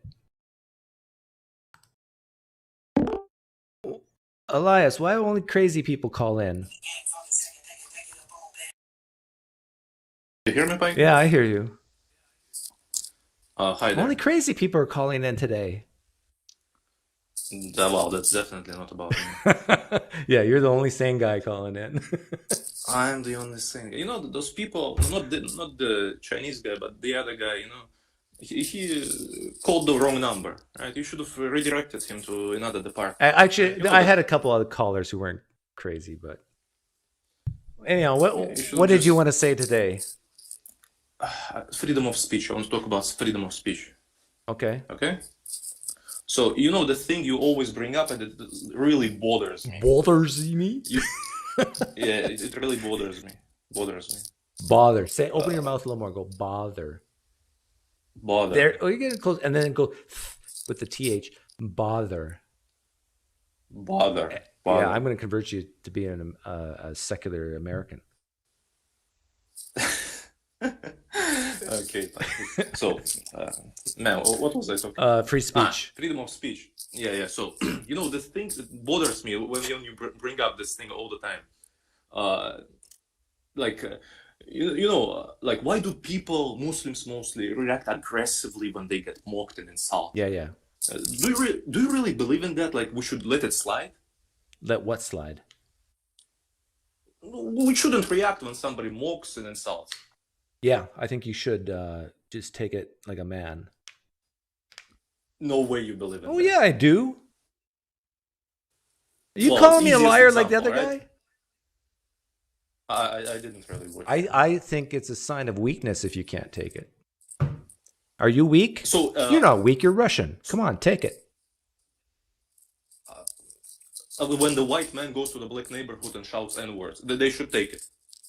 Well, I'm talking about emotionally. I think you can take steps to correct situations. I'm not saying you can't correct situations. So let's say I say something about Islam that offends you, and let's say I'm totally wrong, and you say, Doug, here's why you're totally wrong, and you show me, and I say, okay, I was wrong. I'm not saying you can't do that, but I'm saying that that Yeah. initial feeling of I'm mad. Stop it. I mean, that you got to learn how to control, because you being Russian should know this. It's about being Oh, objective, forget about the Russians, right? calm, cool, and collected. You want to be like Ovechkin. Ovechkin is not calm, cool, and collected. He's like Tasmanian When he's heading devil, to the like, net, he running is. around hitting people. Anyhow, what bothers you the most about what I say about Islam? You don't really say much about Islam, at least not that I heard it. But I'm not talking in general. Like the easiest example, like the white man, black neighborhood starts n-wording everybody. Yeah. They should just let it slide. The black people, they shouldn't just like beat him up or anything, right? You really think that black people should let it slide? Come on, man. Do you know how genocides happen? This is how it starts, right? This is how it starts. Well, what's This is how bullying starts. hang on. What are you proposing here, other than letting it slide? If a white man comes to the black neighborhood, n-word, black man comes, knock him out. So your solution is, instead of letting it slide, to knock him out. Yes. And next time, this white man will think like, do I really want to get knocked out? No. So I your didn't call anybody solution N-word. to speech that's not comfortable is to knock people out. Listen to me. This is how genocides happen. This is how bullying Oh, works. so this is right? a greater You- good you're talking about. Hear me out, please. Okay, this is how bullying works in school, right? First, they identify little B word, right? They see him and they start like probing him, like, oh, you have big nose, like, oh, you're so small, you're so ugly. You know, this is like how it starts, and then it escalates when they see that this guy, he doesn't fight back, and then they go further, right? They get physical with him, right? And then they make him their little B word. Have you watched the TV show? It's called Prison Oz. It's from the 90s. Do you know that TV show? No. Oh, okay, well, whatever. So this is how bullying works, right? Okay. You Yeah, understand? I understand. What I'm But talking there's in my opinion, words are one thing. Violence, physical violence is another. It leads. It's just gradual process, right? It escalates, right? It's like Always? a fuse in a dynamite, right? Yes, always. This is how Holocaust happened, right? First, they were telling So what's them, the like, worst big thing I nose. could call you right now? And do you think that's going to escalate to me hurting you physically? Listen, if you meet me in real life and you insult my cat, right? I'll probably get physical with you. If you like really persist why are you about, so? like, oh, your cat is this, is that, and I don't even have a cat. Elias, why are you so emotional? It's not about emotion. Yeah, it right? is. It's about listen, it's about order, right? Order and the No, it's about emotion. harmony in You society. can't control yourself. You have no. can't control You are myself. very undisciplined. I just understand how society works, right? And what we should do to. I make it agree. If a peaceful bully is and calling, lawful. I agree that if a bully is calling another person a name, that adults can step in and say, "Please don't do that. If you do it again, there'll be consequences." But if you're talking about a bully calls out a name, but doesn't touch the kid, just says a bad name. But he will. Okay, but this is what I'm getting at. If it gets to the point where it becomes physical, I do believe it always gets to that point. Always. I do believe that it's okay to defend yourself. I'm not a strict Mennonite anymore. So why wait? We should act preventively, right? We should stop. So them. This is why I love. You're for the George Russian Bush laws. doctrine, then preemptive strikes. Preemptive strikes. Even Putin talks about that. He says like, if a fight is inevitable, you should hit first. Like direct quote from Putin. He's correct about that. No, if it's inevitable. If yes, he is correct. Because you have to stop them before they hit you, right? You shouldn't wait for the hit, right? It's like boxing, right? You what if I told you first, that? like Tyson. What if I told you that it offends me when Muslims talk about Allah? Should I hit them?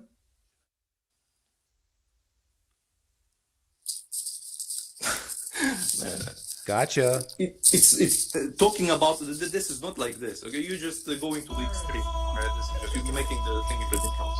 Right? We're talking about really insulting stuff, like. No, it really insults me when Muslims like you come on my channel and tell me that Islam is true. Should I punch you? Well, you can always like kick person from that stream. You're in control of the stream, right? So it's in your control. We're talking Okay, about the true, public, true. But right? let's say I saw you on the street and you you said something like to me, Doug, don't be silly. Islam's the truth. And I get furious. do this. How dare you say Islam's the truth? Only atheism is true. And I wind up and I clock you. Is that okay? It's funny you mentioned that. This is illegal in Russia. You can't street preach in Russia. You can't? You can't. I'll tell you, blasphemy laws in Russia. You'll be amazed. No, but a few years back. Stay on my point. My point is, if it really offends me that you say Islam is true, can I have the right to punch you in the face and knock you out? Well, tell me to stop. Tell me to stop, right? If I don't stop, yeah, Oh, sure. why is it when we're talking physical. about the other thing you said, no, you don't talk, you just knock them out? Okay, yes, you say them like, stop, please stop. Oh, so you talk first. Well, sure, yeah. So you know preemptive strikes. You have a conversation first. Well, yeah, but it's a quick conversation. Like, please stop. Don't Okay. do this. If Okay. they like. And don't what if listen you to don't stop? You keep saying, "Oh, if you." Yeah, if they don't stop, yeah, go physical. Go physical. You have okay. to stop it because it leads to genocide. You have to hit. Okay, to so prevent you're all genocide. for atheists knocking out Muslims who don't stop preaching Islam. That's exactly what you did in 1917 in Russia. So. Oh, We're but you're already okay with through that, is what you're saying. Of course, I'm not okay, but What? I understand. You just say their view. you're not okay when it happens to you, but you're okay when you can do it to other people. Elias, you double That's crossing, not what I said. two-timing. Wait. This is out of context. This is out of context. That's not what I said. We all. Elias, if you're going to call into my show, you got to have your A game, and you're not having it today. And I'm having it. You just don't let me talk, right? This is why blasphemy laws in Russia are perfect, right? Nobody can talk anything about religion. You can't street preach. You can't preach on the TV. You can't say anything bad about no religion. If you say like, "Oh, Buddhism is that," bam, 3 years of prison instantly. What? So if if I go walk the streets of Moscow and I preach Christianity, I could go to jail for 3 years? Oh, it's better than that. It's better than that. The guy was playing a game in a church, right? He was catching Pokemon in the church. He like went to the church, 5 minutes, caught a Pokemon, went out, 3 years. Bam. That's how harsh it is. And this is why we don't have religious conflicts at all. At all. It's all peaceful, right? Because everything is just bad. Hello? No, you can't talk this. You can't. Isn't Ukraine partly a religious conflict? Of course not. Not at all? Not at all. There is some religious thing, but Yeah. it's more about. But it's not. So like, you saying that this is why you don't have religious conflict in Russia? That's a hogwash. You're having In one right Russia, now, yes, at in least Russia. partially. Well, after we annex Ukraine, there won't be conflict there. After you do the preemptive strikes all over the place. So this is my point. We should just respect each other, right? We should just be nice to each other. This is why there's hadith. Okay, right? is In it the respectful to each other by punching people out who offend you by saying a word that you don't like? Well, for the greater good, for the peace and stability and security in society, yes. It's the American saying, right? The tree of liberty must be like whatever, with the bodies of tyrants and martyrs or something like this, right? There's a saying like this, right? So you have to sacrifice someone for freedom, for security, for prosperity, for peace. This is how the society works. It has to be like this. You have to take those evil people and isolate them. Come on, you can't be serious. So you won't let Ku Klux Klan just roam free? You want them to just to exist? Yes. Oh, come on, man. Man, this is just crazy. Why? You're literally campaigning for genocide, right? This is how it happens. I can make the argument that by suppressing their freedom of speech, that they'll start going underground and get even stronger. But if you expose if you expose it, you can kill it faster. They will go underground. Yes, 6 foot under. No, they won't go. Yes. Underground is where they won't. They won't go underground as quickly or fast if you allow them to speak their piece. Or you can just clean the country. It's only emotionally inferior people like you that have a problem with it.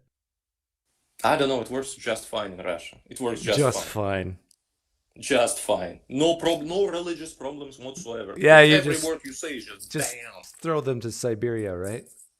Yeah, why not? Why not? It's for the greater good. For the greater good. Society must be peaceful, must be prosperous, But and what everybody about should coexist. what about the people who the Russian government throws into Siberian jails? What if they're right in what they're saying?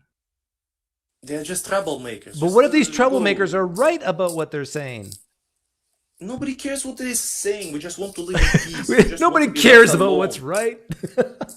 Man, they will just create a revolution. They will start killing everybody. You know, it's a civil war with like 30 million dead people. What, do you really want that?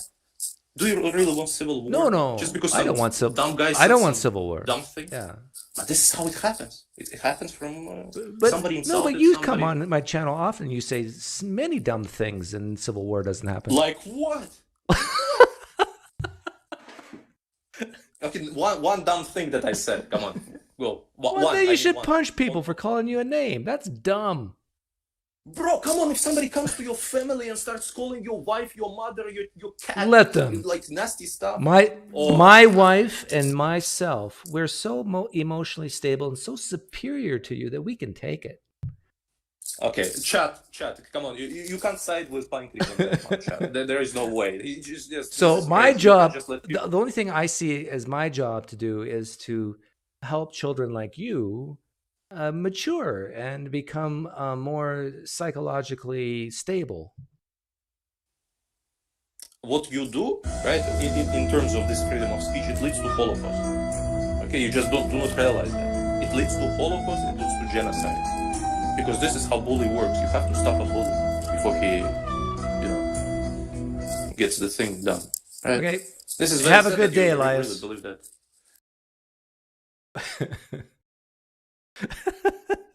I tell you, this is so much fun.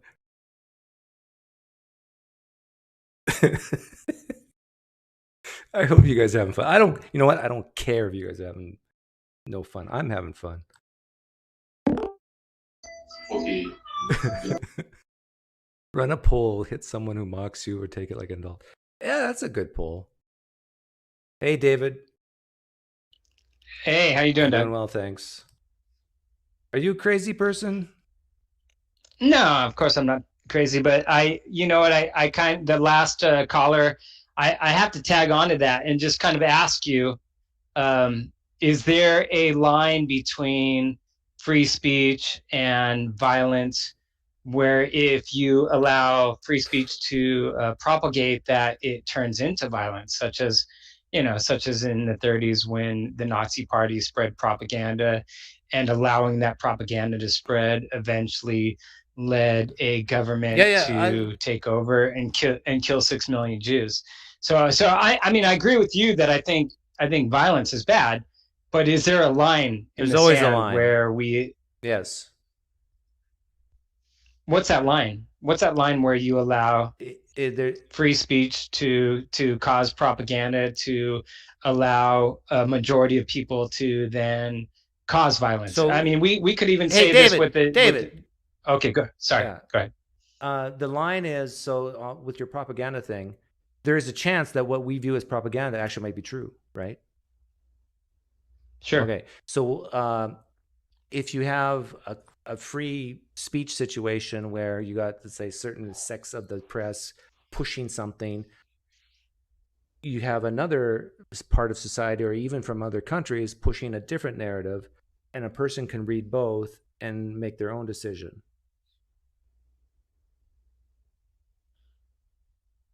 Done.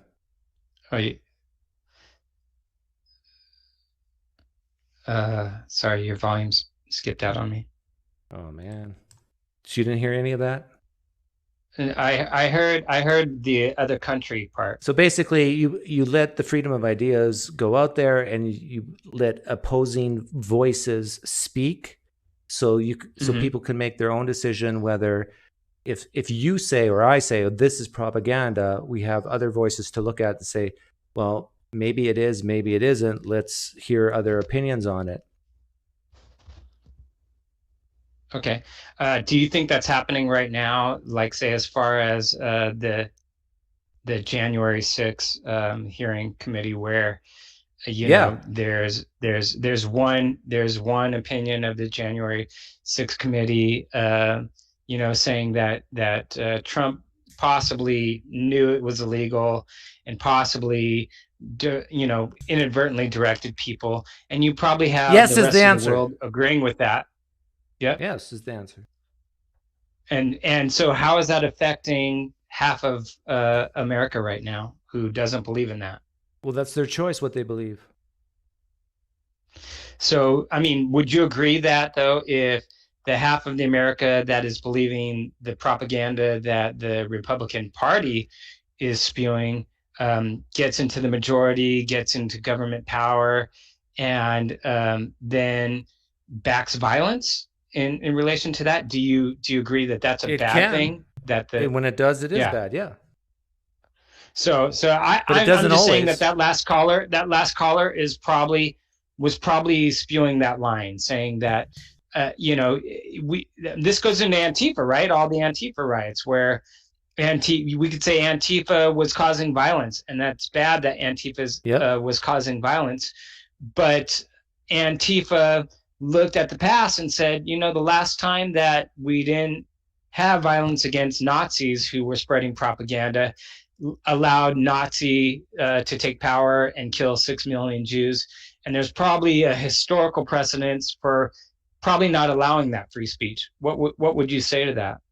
You said so much there. You got a real problem with asking questions. What's your question? So my question is people like Antifa who were protesting and actually went to violence, were they wrong for looking at the historical past of fascists? No, they were wrong for doing violence. Okay. And so then really it comes down to which majority of people follows propaganda and then goes to violence. So you shouldn't preempt violence to stop a potential violence is what you're saying. Okay. That's all I wanted to say. Yeah, okay. Thanks, Doug.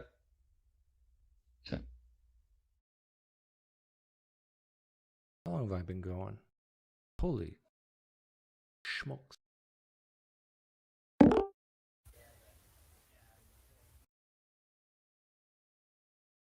Hey, Tiioga. Tiioga? Are you there?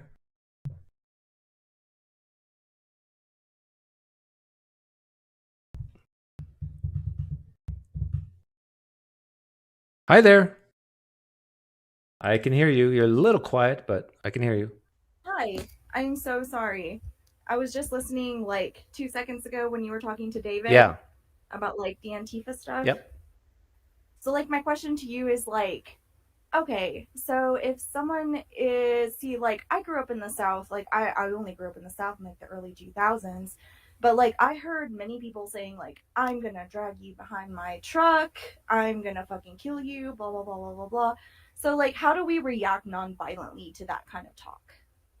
You alert the authorities, you alert the FBI. If they actually physically threaten your life, yeah, that's what you do. And you like, and okay, buy a German Shepherd. Yes. That just a jerk. I mean, I would suggest if you wanted a guard dog, a Belgian Malinois. Ah, yeah, but you know they're being outlawed. I think I just read an article about that. That's not what I'm talking about, though. What I'm talking about is the fact that like people can be severely physically harmed and killed, even, and like this is the confrontation that we're coming across, is that people are saying, don't say anything violent at all. Just never say anything violent. Just don't do it because they're going to kill you. Well, they're already killing us. So, like, what do you want us to do? Who's us? Okay. Gay people, I guess. Let's just pick one. Just LGBTQ. So your question is, when someone threatens your life, what should you do? Not only threatens and tell the police, tell the FBI. See, we're at a dispatch here where there's not an instantaneous, you call 911 and suddenly someone shows up and stops the bigot killing you. Like, what? This is what I'm saying. How many people do you personally know have been killed? Killed? I lived in some pretty fucked up places. I know people that have been killed. I know people that have murdered. And that's kind of why I'm calling in. So, like, why do we we need to come up with some kind of solution here where we're not just saying never ever say anything harmful to anybody because it's going to be bad. I didn't say that though, right? Well, that's kind of what you're saying is when No, I'm saying like I didn't if say you're that in at a all. situation, well, if I you're said in the a opposite. situation where someone is, if you're in a situation where someone's physically harming you, Saying your only response is call the cops. So what? Do I wait 40 minutes and hope that they don't kill me? And no. the 40 minutes Whoa, the whoa, cops are whoa! called? Slow down. But no, see, that's what I'm saying is that like we need to come to a solution where we're not just telling the victims of these hate crimes to just not. If someone's be attacking you, I upset. said earlier to the Russian guy that I believe you can have self-defense. Well, I actually didn't hear you say that to that guy, and like I don't know that guy. I'm not. Yeah, I'm not a guy, pacifist. But, like, I just. But like, if someone says very, words to you that are offensive, words. That's different than someone actually coming at you. Okay, I don't know. I don't want to like get you like banned off of YouTube. Oh, don't worry about that. So someone's like, I'm literally gonna kill you, you F slur. Like what are you supposed to say to them? Are you supposed to be nice to You them? turn around and you walk away. And just hope they don't kill you? Yes. Oh, okay. Well, like, that's fine. I mean, I guess that's your opinion. Like, how many people do you know mean, that threaten your life and actually go through with it?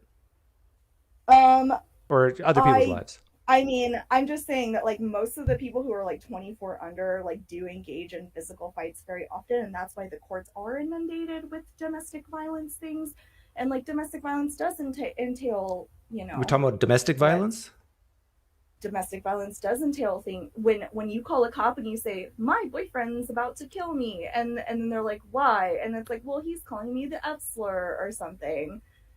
You see what I'm saying? Like it's kind of like a gray area here where like you're like this is well if I was that woman exactly I'd get out of there.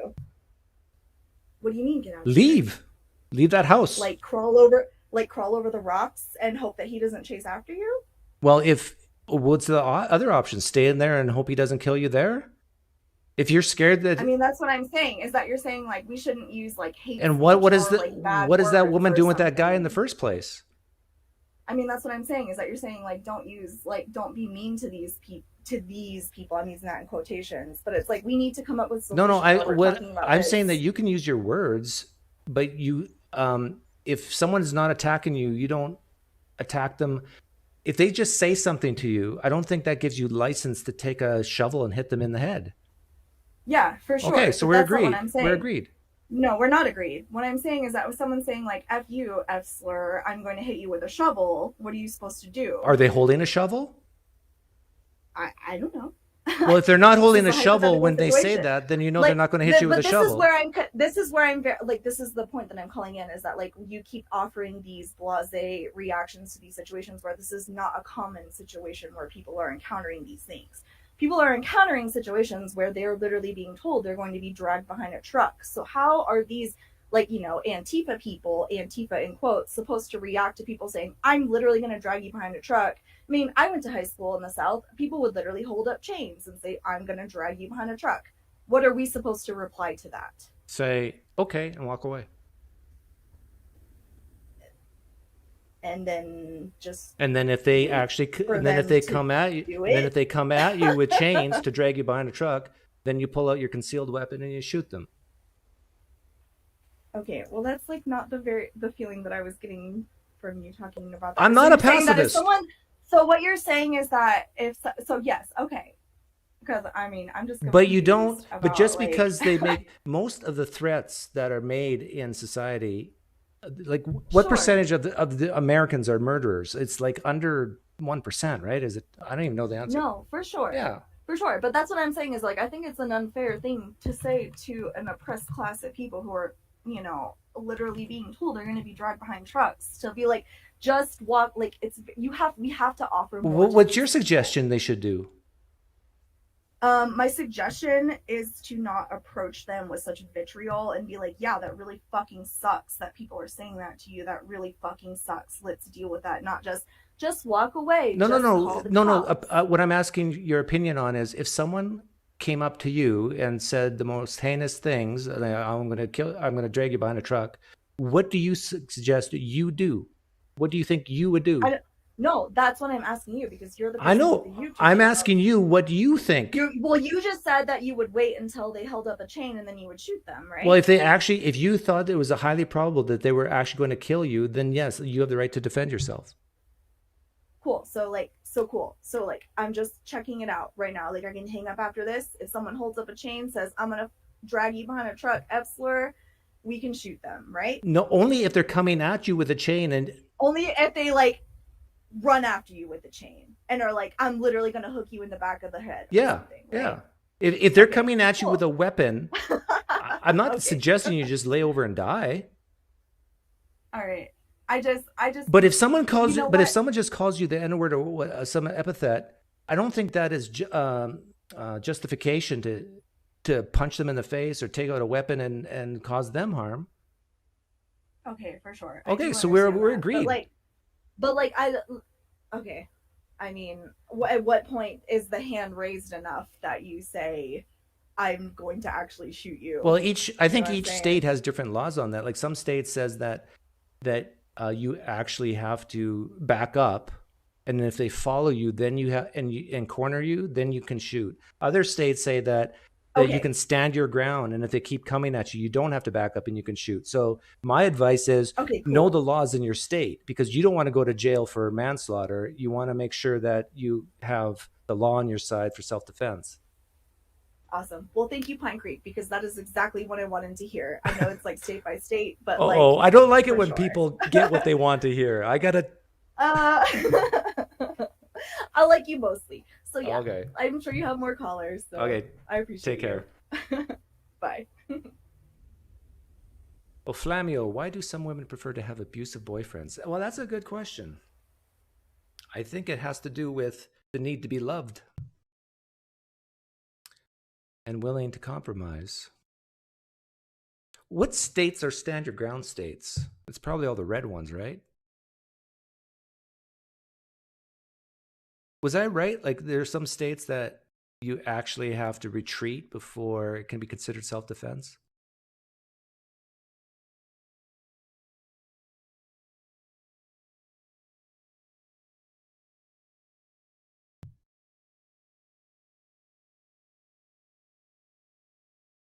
But I don't, I think the only thing that I disagree with some people on this topic is that speech, language always results in action, or beliefs always result in action. And that's where I think there's a fundamental disagreement between me and some people, and most of these people lean left. You can't allow fascist talk. You can't allow homophobic talk. You can't allow certain talk because it will always lead to violence. That's crapola. Is that a word? Crapola? I tell you, even bullies, there's so many bullies who talk the talk, but they would never do anything. They're all talk. So it doesn't always lead to violence. And when it does, then you can defend yourself. Yeah, she called up to get permission to shoot people. Well, the state gives people the right to shoot people if your life is high degree of probability that your life is being threatened. But even that is like nebulous sometimes. Yeah, any KKK callers want to call in?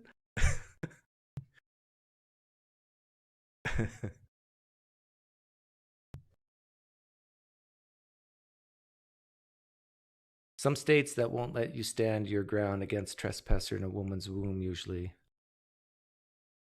Ugh. Pennsylvania, South Carolina, South Dakota, Tennessee, Texas, Utah, West Virginia, and Wyoming. Those are states where you can stand your ground, right, Doorknob Head?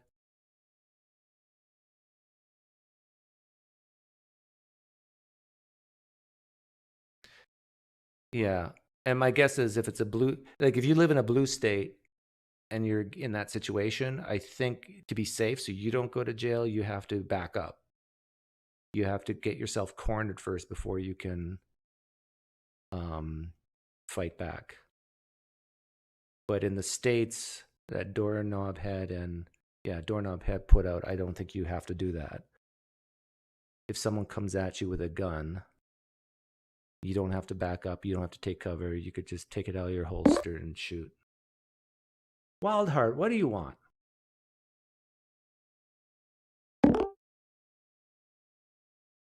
We live in America. Home of the brave, land of the free, home of the brave, and nation of the gun. What do you want, Wildheart?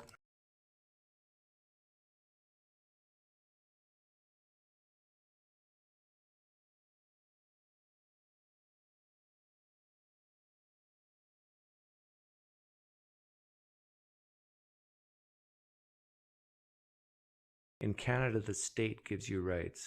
In every country, the state gives you rights. You think God gives rights? No. Humans give other humans rights and take away rights. And even if you're a Christian and you disagree with that, or a Muslim, or a Jew, or whatever, isn't it funny how God leaves it to humans to administrate these rights, to enforce these rights? Wildheart, I can't hear you. Bye-bye.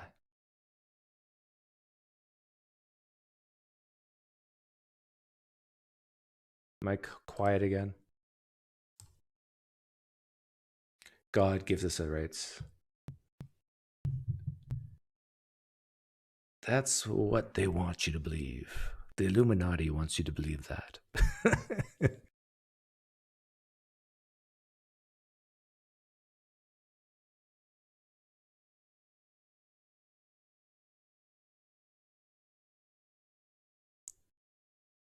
Well, that's what I'm saying, that our church, it's like, isn't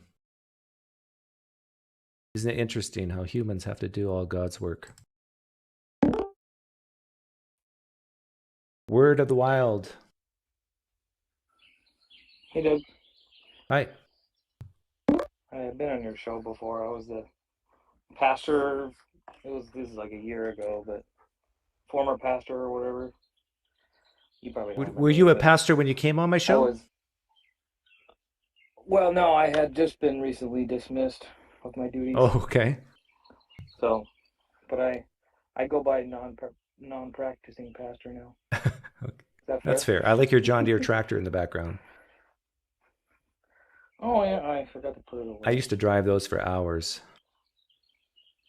Yeah, well, I was gonna say, just listening to this interesting conversation you have with people, I think it's funny that like usually the left side. I live like in the Seattle area on Whidbey Island, and they're like really about empathy, and you know the way they're treating drug addicts and homeless people, trying to give them homes and things like this. But then when it comes to people that are like bullies, you know, it's usually the rule that hurt people hurt people. So people who are like into calling names and things, they're usually because they're hurt people themselves. You think that empathy would go both ways, but it's usually if somebody's calling people bad names, it's time to go to jail or get shot or whatever it is. Yeah.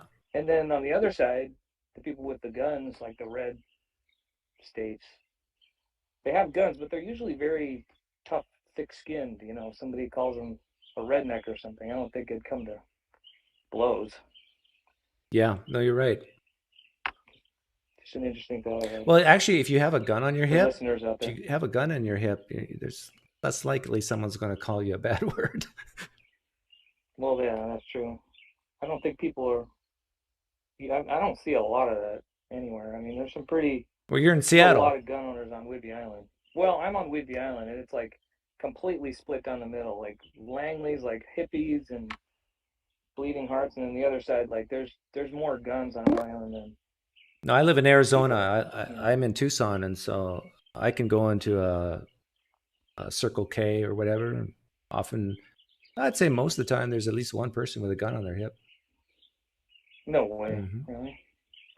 Yeah, I'm surprised I don't see it more often, but. Yeah. And you know, it doesn't bother me one bit, and I actually feel a little bit safer. Is that right? Mhm. Yeah, I'm not so sure.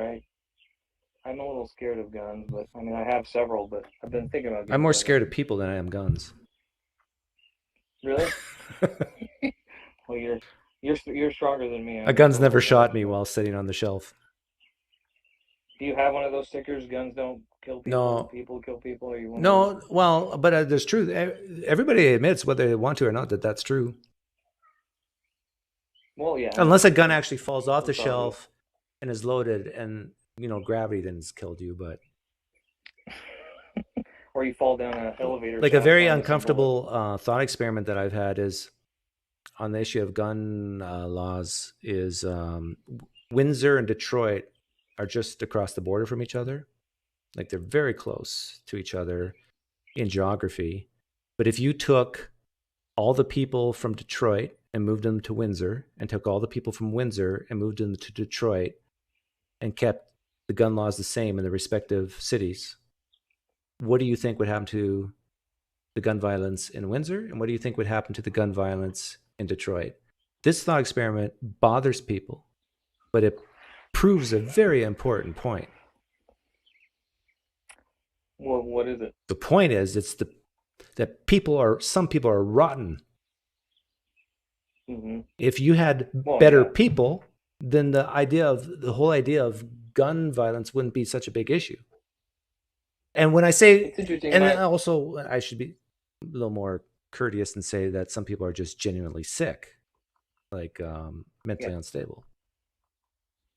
My wife she's going to Liberty College, which is like the most conservative college in the state, one of them. And she's studying to be a Christian counselor.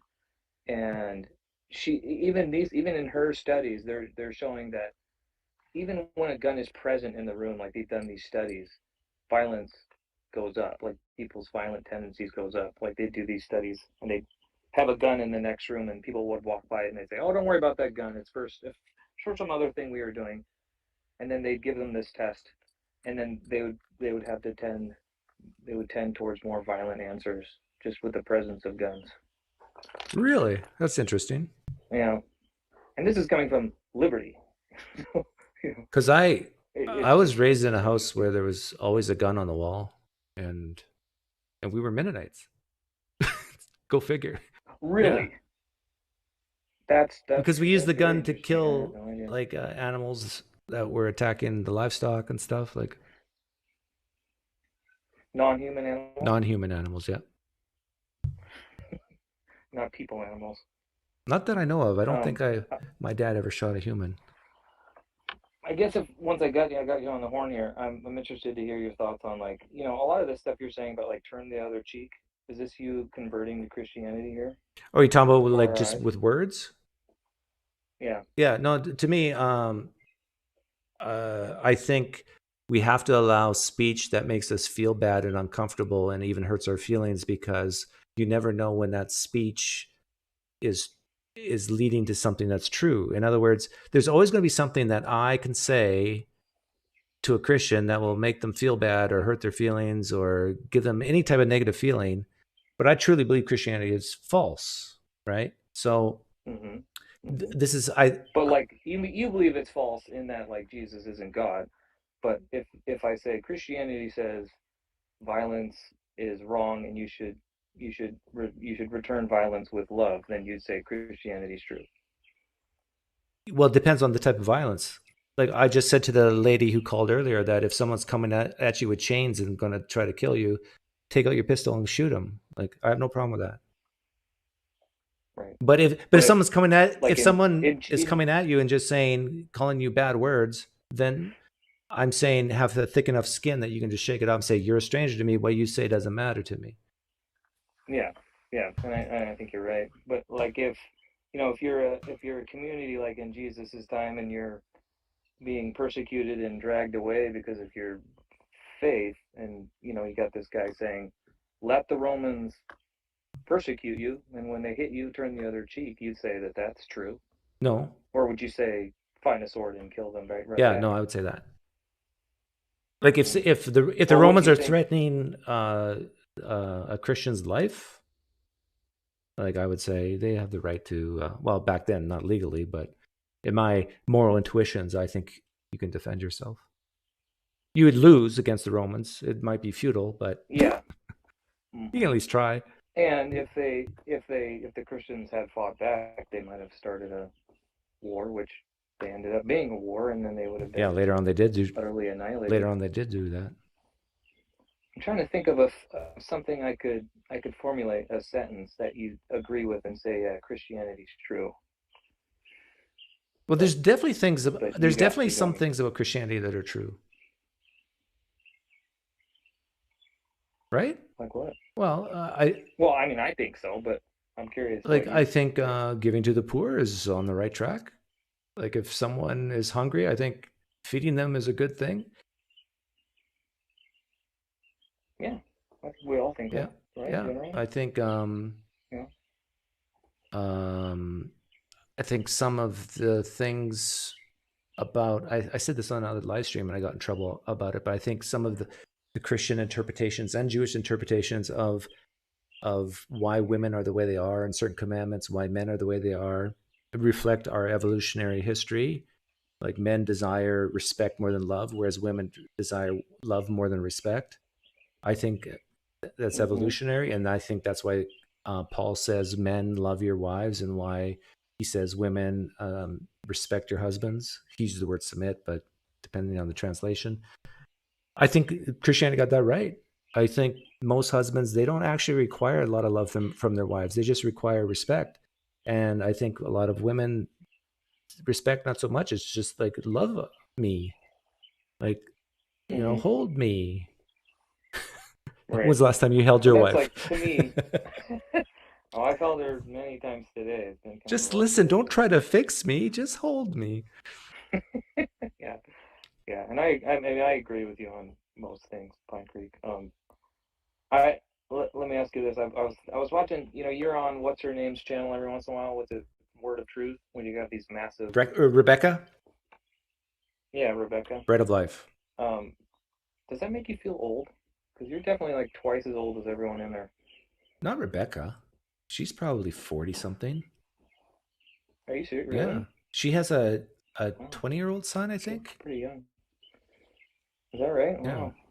Wow. So hey, come on! I'm not twice as old as everyone. Looking in that, looking in that room, you look like you don't belong. Are you saying I look old? You come into my house. You look older. You look older than them. Well, I am older than them. You ought to surrender your channel to some younger person like me. Oh, that's what this is about. Okay. You're taking up too much. The truth. Taking up too much of the viewership. The truth is finally coming out. Do you have a YouTube channel? I did, but you pretty much killed it. I can't get any traction. I killed it? Because you're taking all my viewers. How do you know I'm taking your viewers? I don't know that. I'm just joking. Okay. What was? Is it still up? I haven't put out videos in a long time. But what's it called? It's called Word of the Wild. Oh, okay. But I kept getting in trouble because people were watching them, and I was getting in trouble with my friends. Oh, your Christian friends didn't like it? No, they're getting very discouraged. Well, who cares if they get discouraged? Well, I care, unfortunately. You're just a softie. That Washington softy. State I'm has been weak. rubbing off on you. But you've said some things to me that are they're encouraging. Like, if you're at church, I go to church, and if somebody says something, say something back, even if it is going to hurt somebody's feelings or my feelings, but just can't do it, Doug. I've led you to the dark side a little bit. Well, you have. But when you're encouraging people to like speak up for what you think is true, because usually if somebody, like, I get a lot of people at my church come up and be like, "Aren't you excited for the rapture?" and and all this, and I just can't bring myself to argue with them. Oh yeah, well, I went to a wedding once, and it was a Christian wedding. And at the reception, I'm sitting down there, my wife, and a pastor and his wife sat down next to us. And the pastor just assumed I was a Christian, and I forget what he said. And I I just looked at him. I don't believe Jesus is God. I don't believe Christianity is true. He goes, oh, really? And I tell you, he couldn't care about the wedding one bit. He was fascinated with me for the rest of the evening. And he's like asking me questions. And so, yeah, if you do disagree with a Christian, be prepared for them wanting to like just talk and talk and talk. Yeah, and I don't really want that kind of attention. I'd rather just. I can't find your have my channel, little by the way. social club and then get out. Well, I know it's buried. You know, every time you search for it, it'd just be like PineCreek, and then PineCreek buried word of the wild. Is it one word or a bunch of words? Word of the wild, or all one word? I don't know. I mean, I wouldn't even bother. It's not. Well, I want to see some of your content. You seem like a pretty smart, nice guy. Yeah, I mean, if you can find it, I think it's interesting. But, or do you just make crap videos? They're all pretty terrible. Well, like what are some of the? Oh, here it is. Is it with you in a pipe? Yeah. Yep. Oh, you actually spend time on thumbnails. See, that's your first mistake. You're buying into the Illuminati intelligentsia stuff of how to run a YouTube channel. You got to have the right algorithm. Yeah, you got to do all this. You got to have the right thumbnails. No, that's a bunch of crap. Well, you know, you're talking like one of those like boomers that like, oh, it's not hard to buy a house. You just buy one. But like the times have changed, Doug. Oh, don't give me this. If you're not like up to date on everything, you're done. But you've how long have you been streaming? Today or for? No, for your career. August 2016 is the first day I think of my YouTube career, and then before that was Fire Talk, and then before that was Blab. Yeah. So I don't know, 8 years. And you've already got some good roots in the algorithm, and it's just hard to get any. But that's just because my content's crap, apparently. So. It's just the end of it. Well, the key is, to have any type of following on YouTube, you got to have talent. Number one. Yeah. And I don't. And you have to not care too much, because as soon as you start caring, then you need more people on your team, because otherwise you'll get nothing done. Because you cared so much to be perfect that you can't actually press the publish button. I'm not. Yeah, I mean, part of my problem was like it kind of like reminded me of doing sermons at my church. You know, you're always worried like, well, what if nobody shows up to church, and what if it's like followers and tithes all over again. It's too much for my. But if you're doing it for yourself and not for others, like if you're selfish, I mean, I like doing it for myself, then you'll be okay. But I don't, in my it was hurting all my family's feelings. They're all concerned about me, but maybe I shouldn't care as much, but I just do, and that's why you're number one, Doug. I don't know what to make of you. Yeah, I'm getting this like both the passive and the aggressive. I kind of like both, so yeah. Keep doing what you're doing. No, I'm not.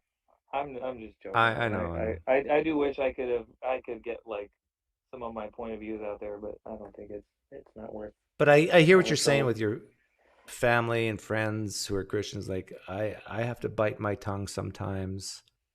Like when they say God has. Like I have a brother-in-law who's he could have cancer. They're not sure yet. He's had so many surgeries. Something's wrong with his eye. I mean, he's a mess right now physically. And he's like, God has answered prayer here, or he's leading us here. No, he's not. I mean, it's so obvious. He's just saying these things to give him some type of reassurance that his life's not ending.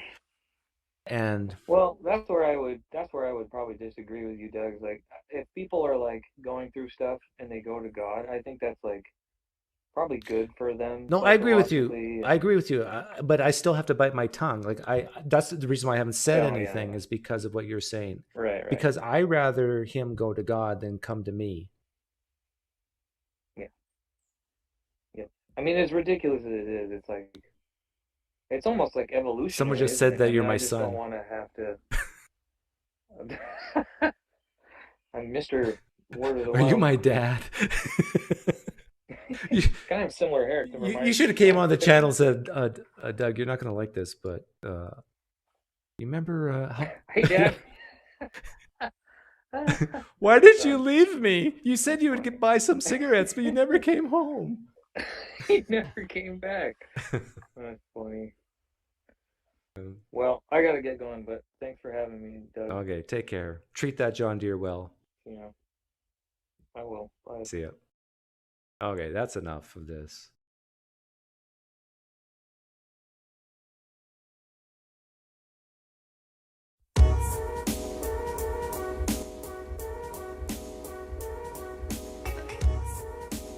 Thanks for Monolith and others for the donations. I'm sure there's some donations for like $1,000 I missed. If you've donated $1,000, let me know and I'll thank you.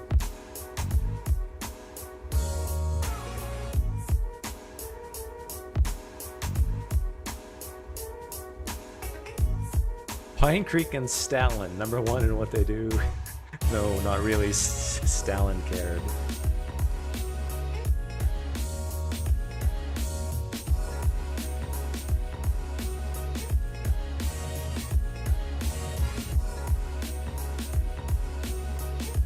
If you're a person, and one of the 251 still left here, who was here from the very beginning, please know that your rewards will not be in heaven. That science will truly bless you. Yeah, Bill, it was a bit of a Looney Tune show.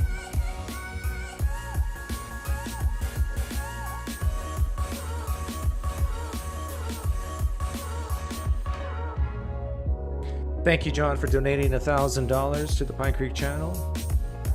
Science bless you richly. Anybody else donated $1,000 that I missed?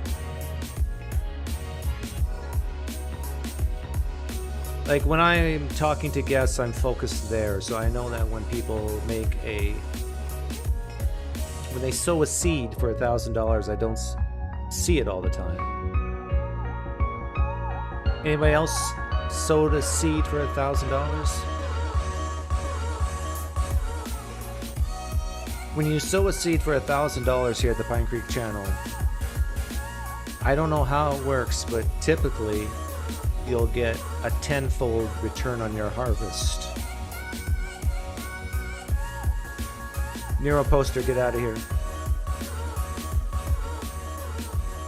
Oh, D. Barry, pledge. Thank you for your pledge, D. Barry, for $1 million.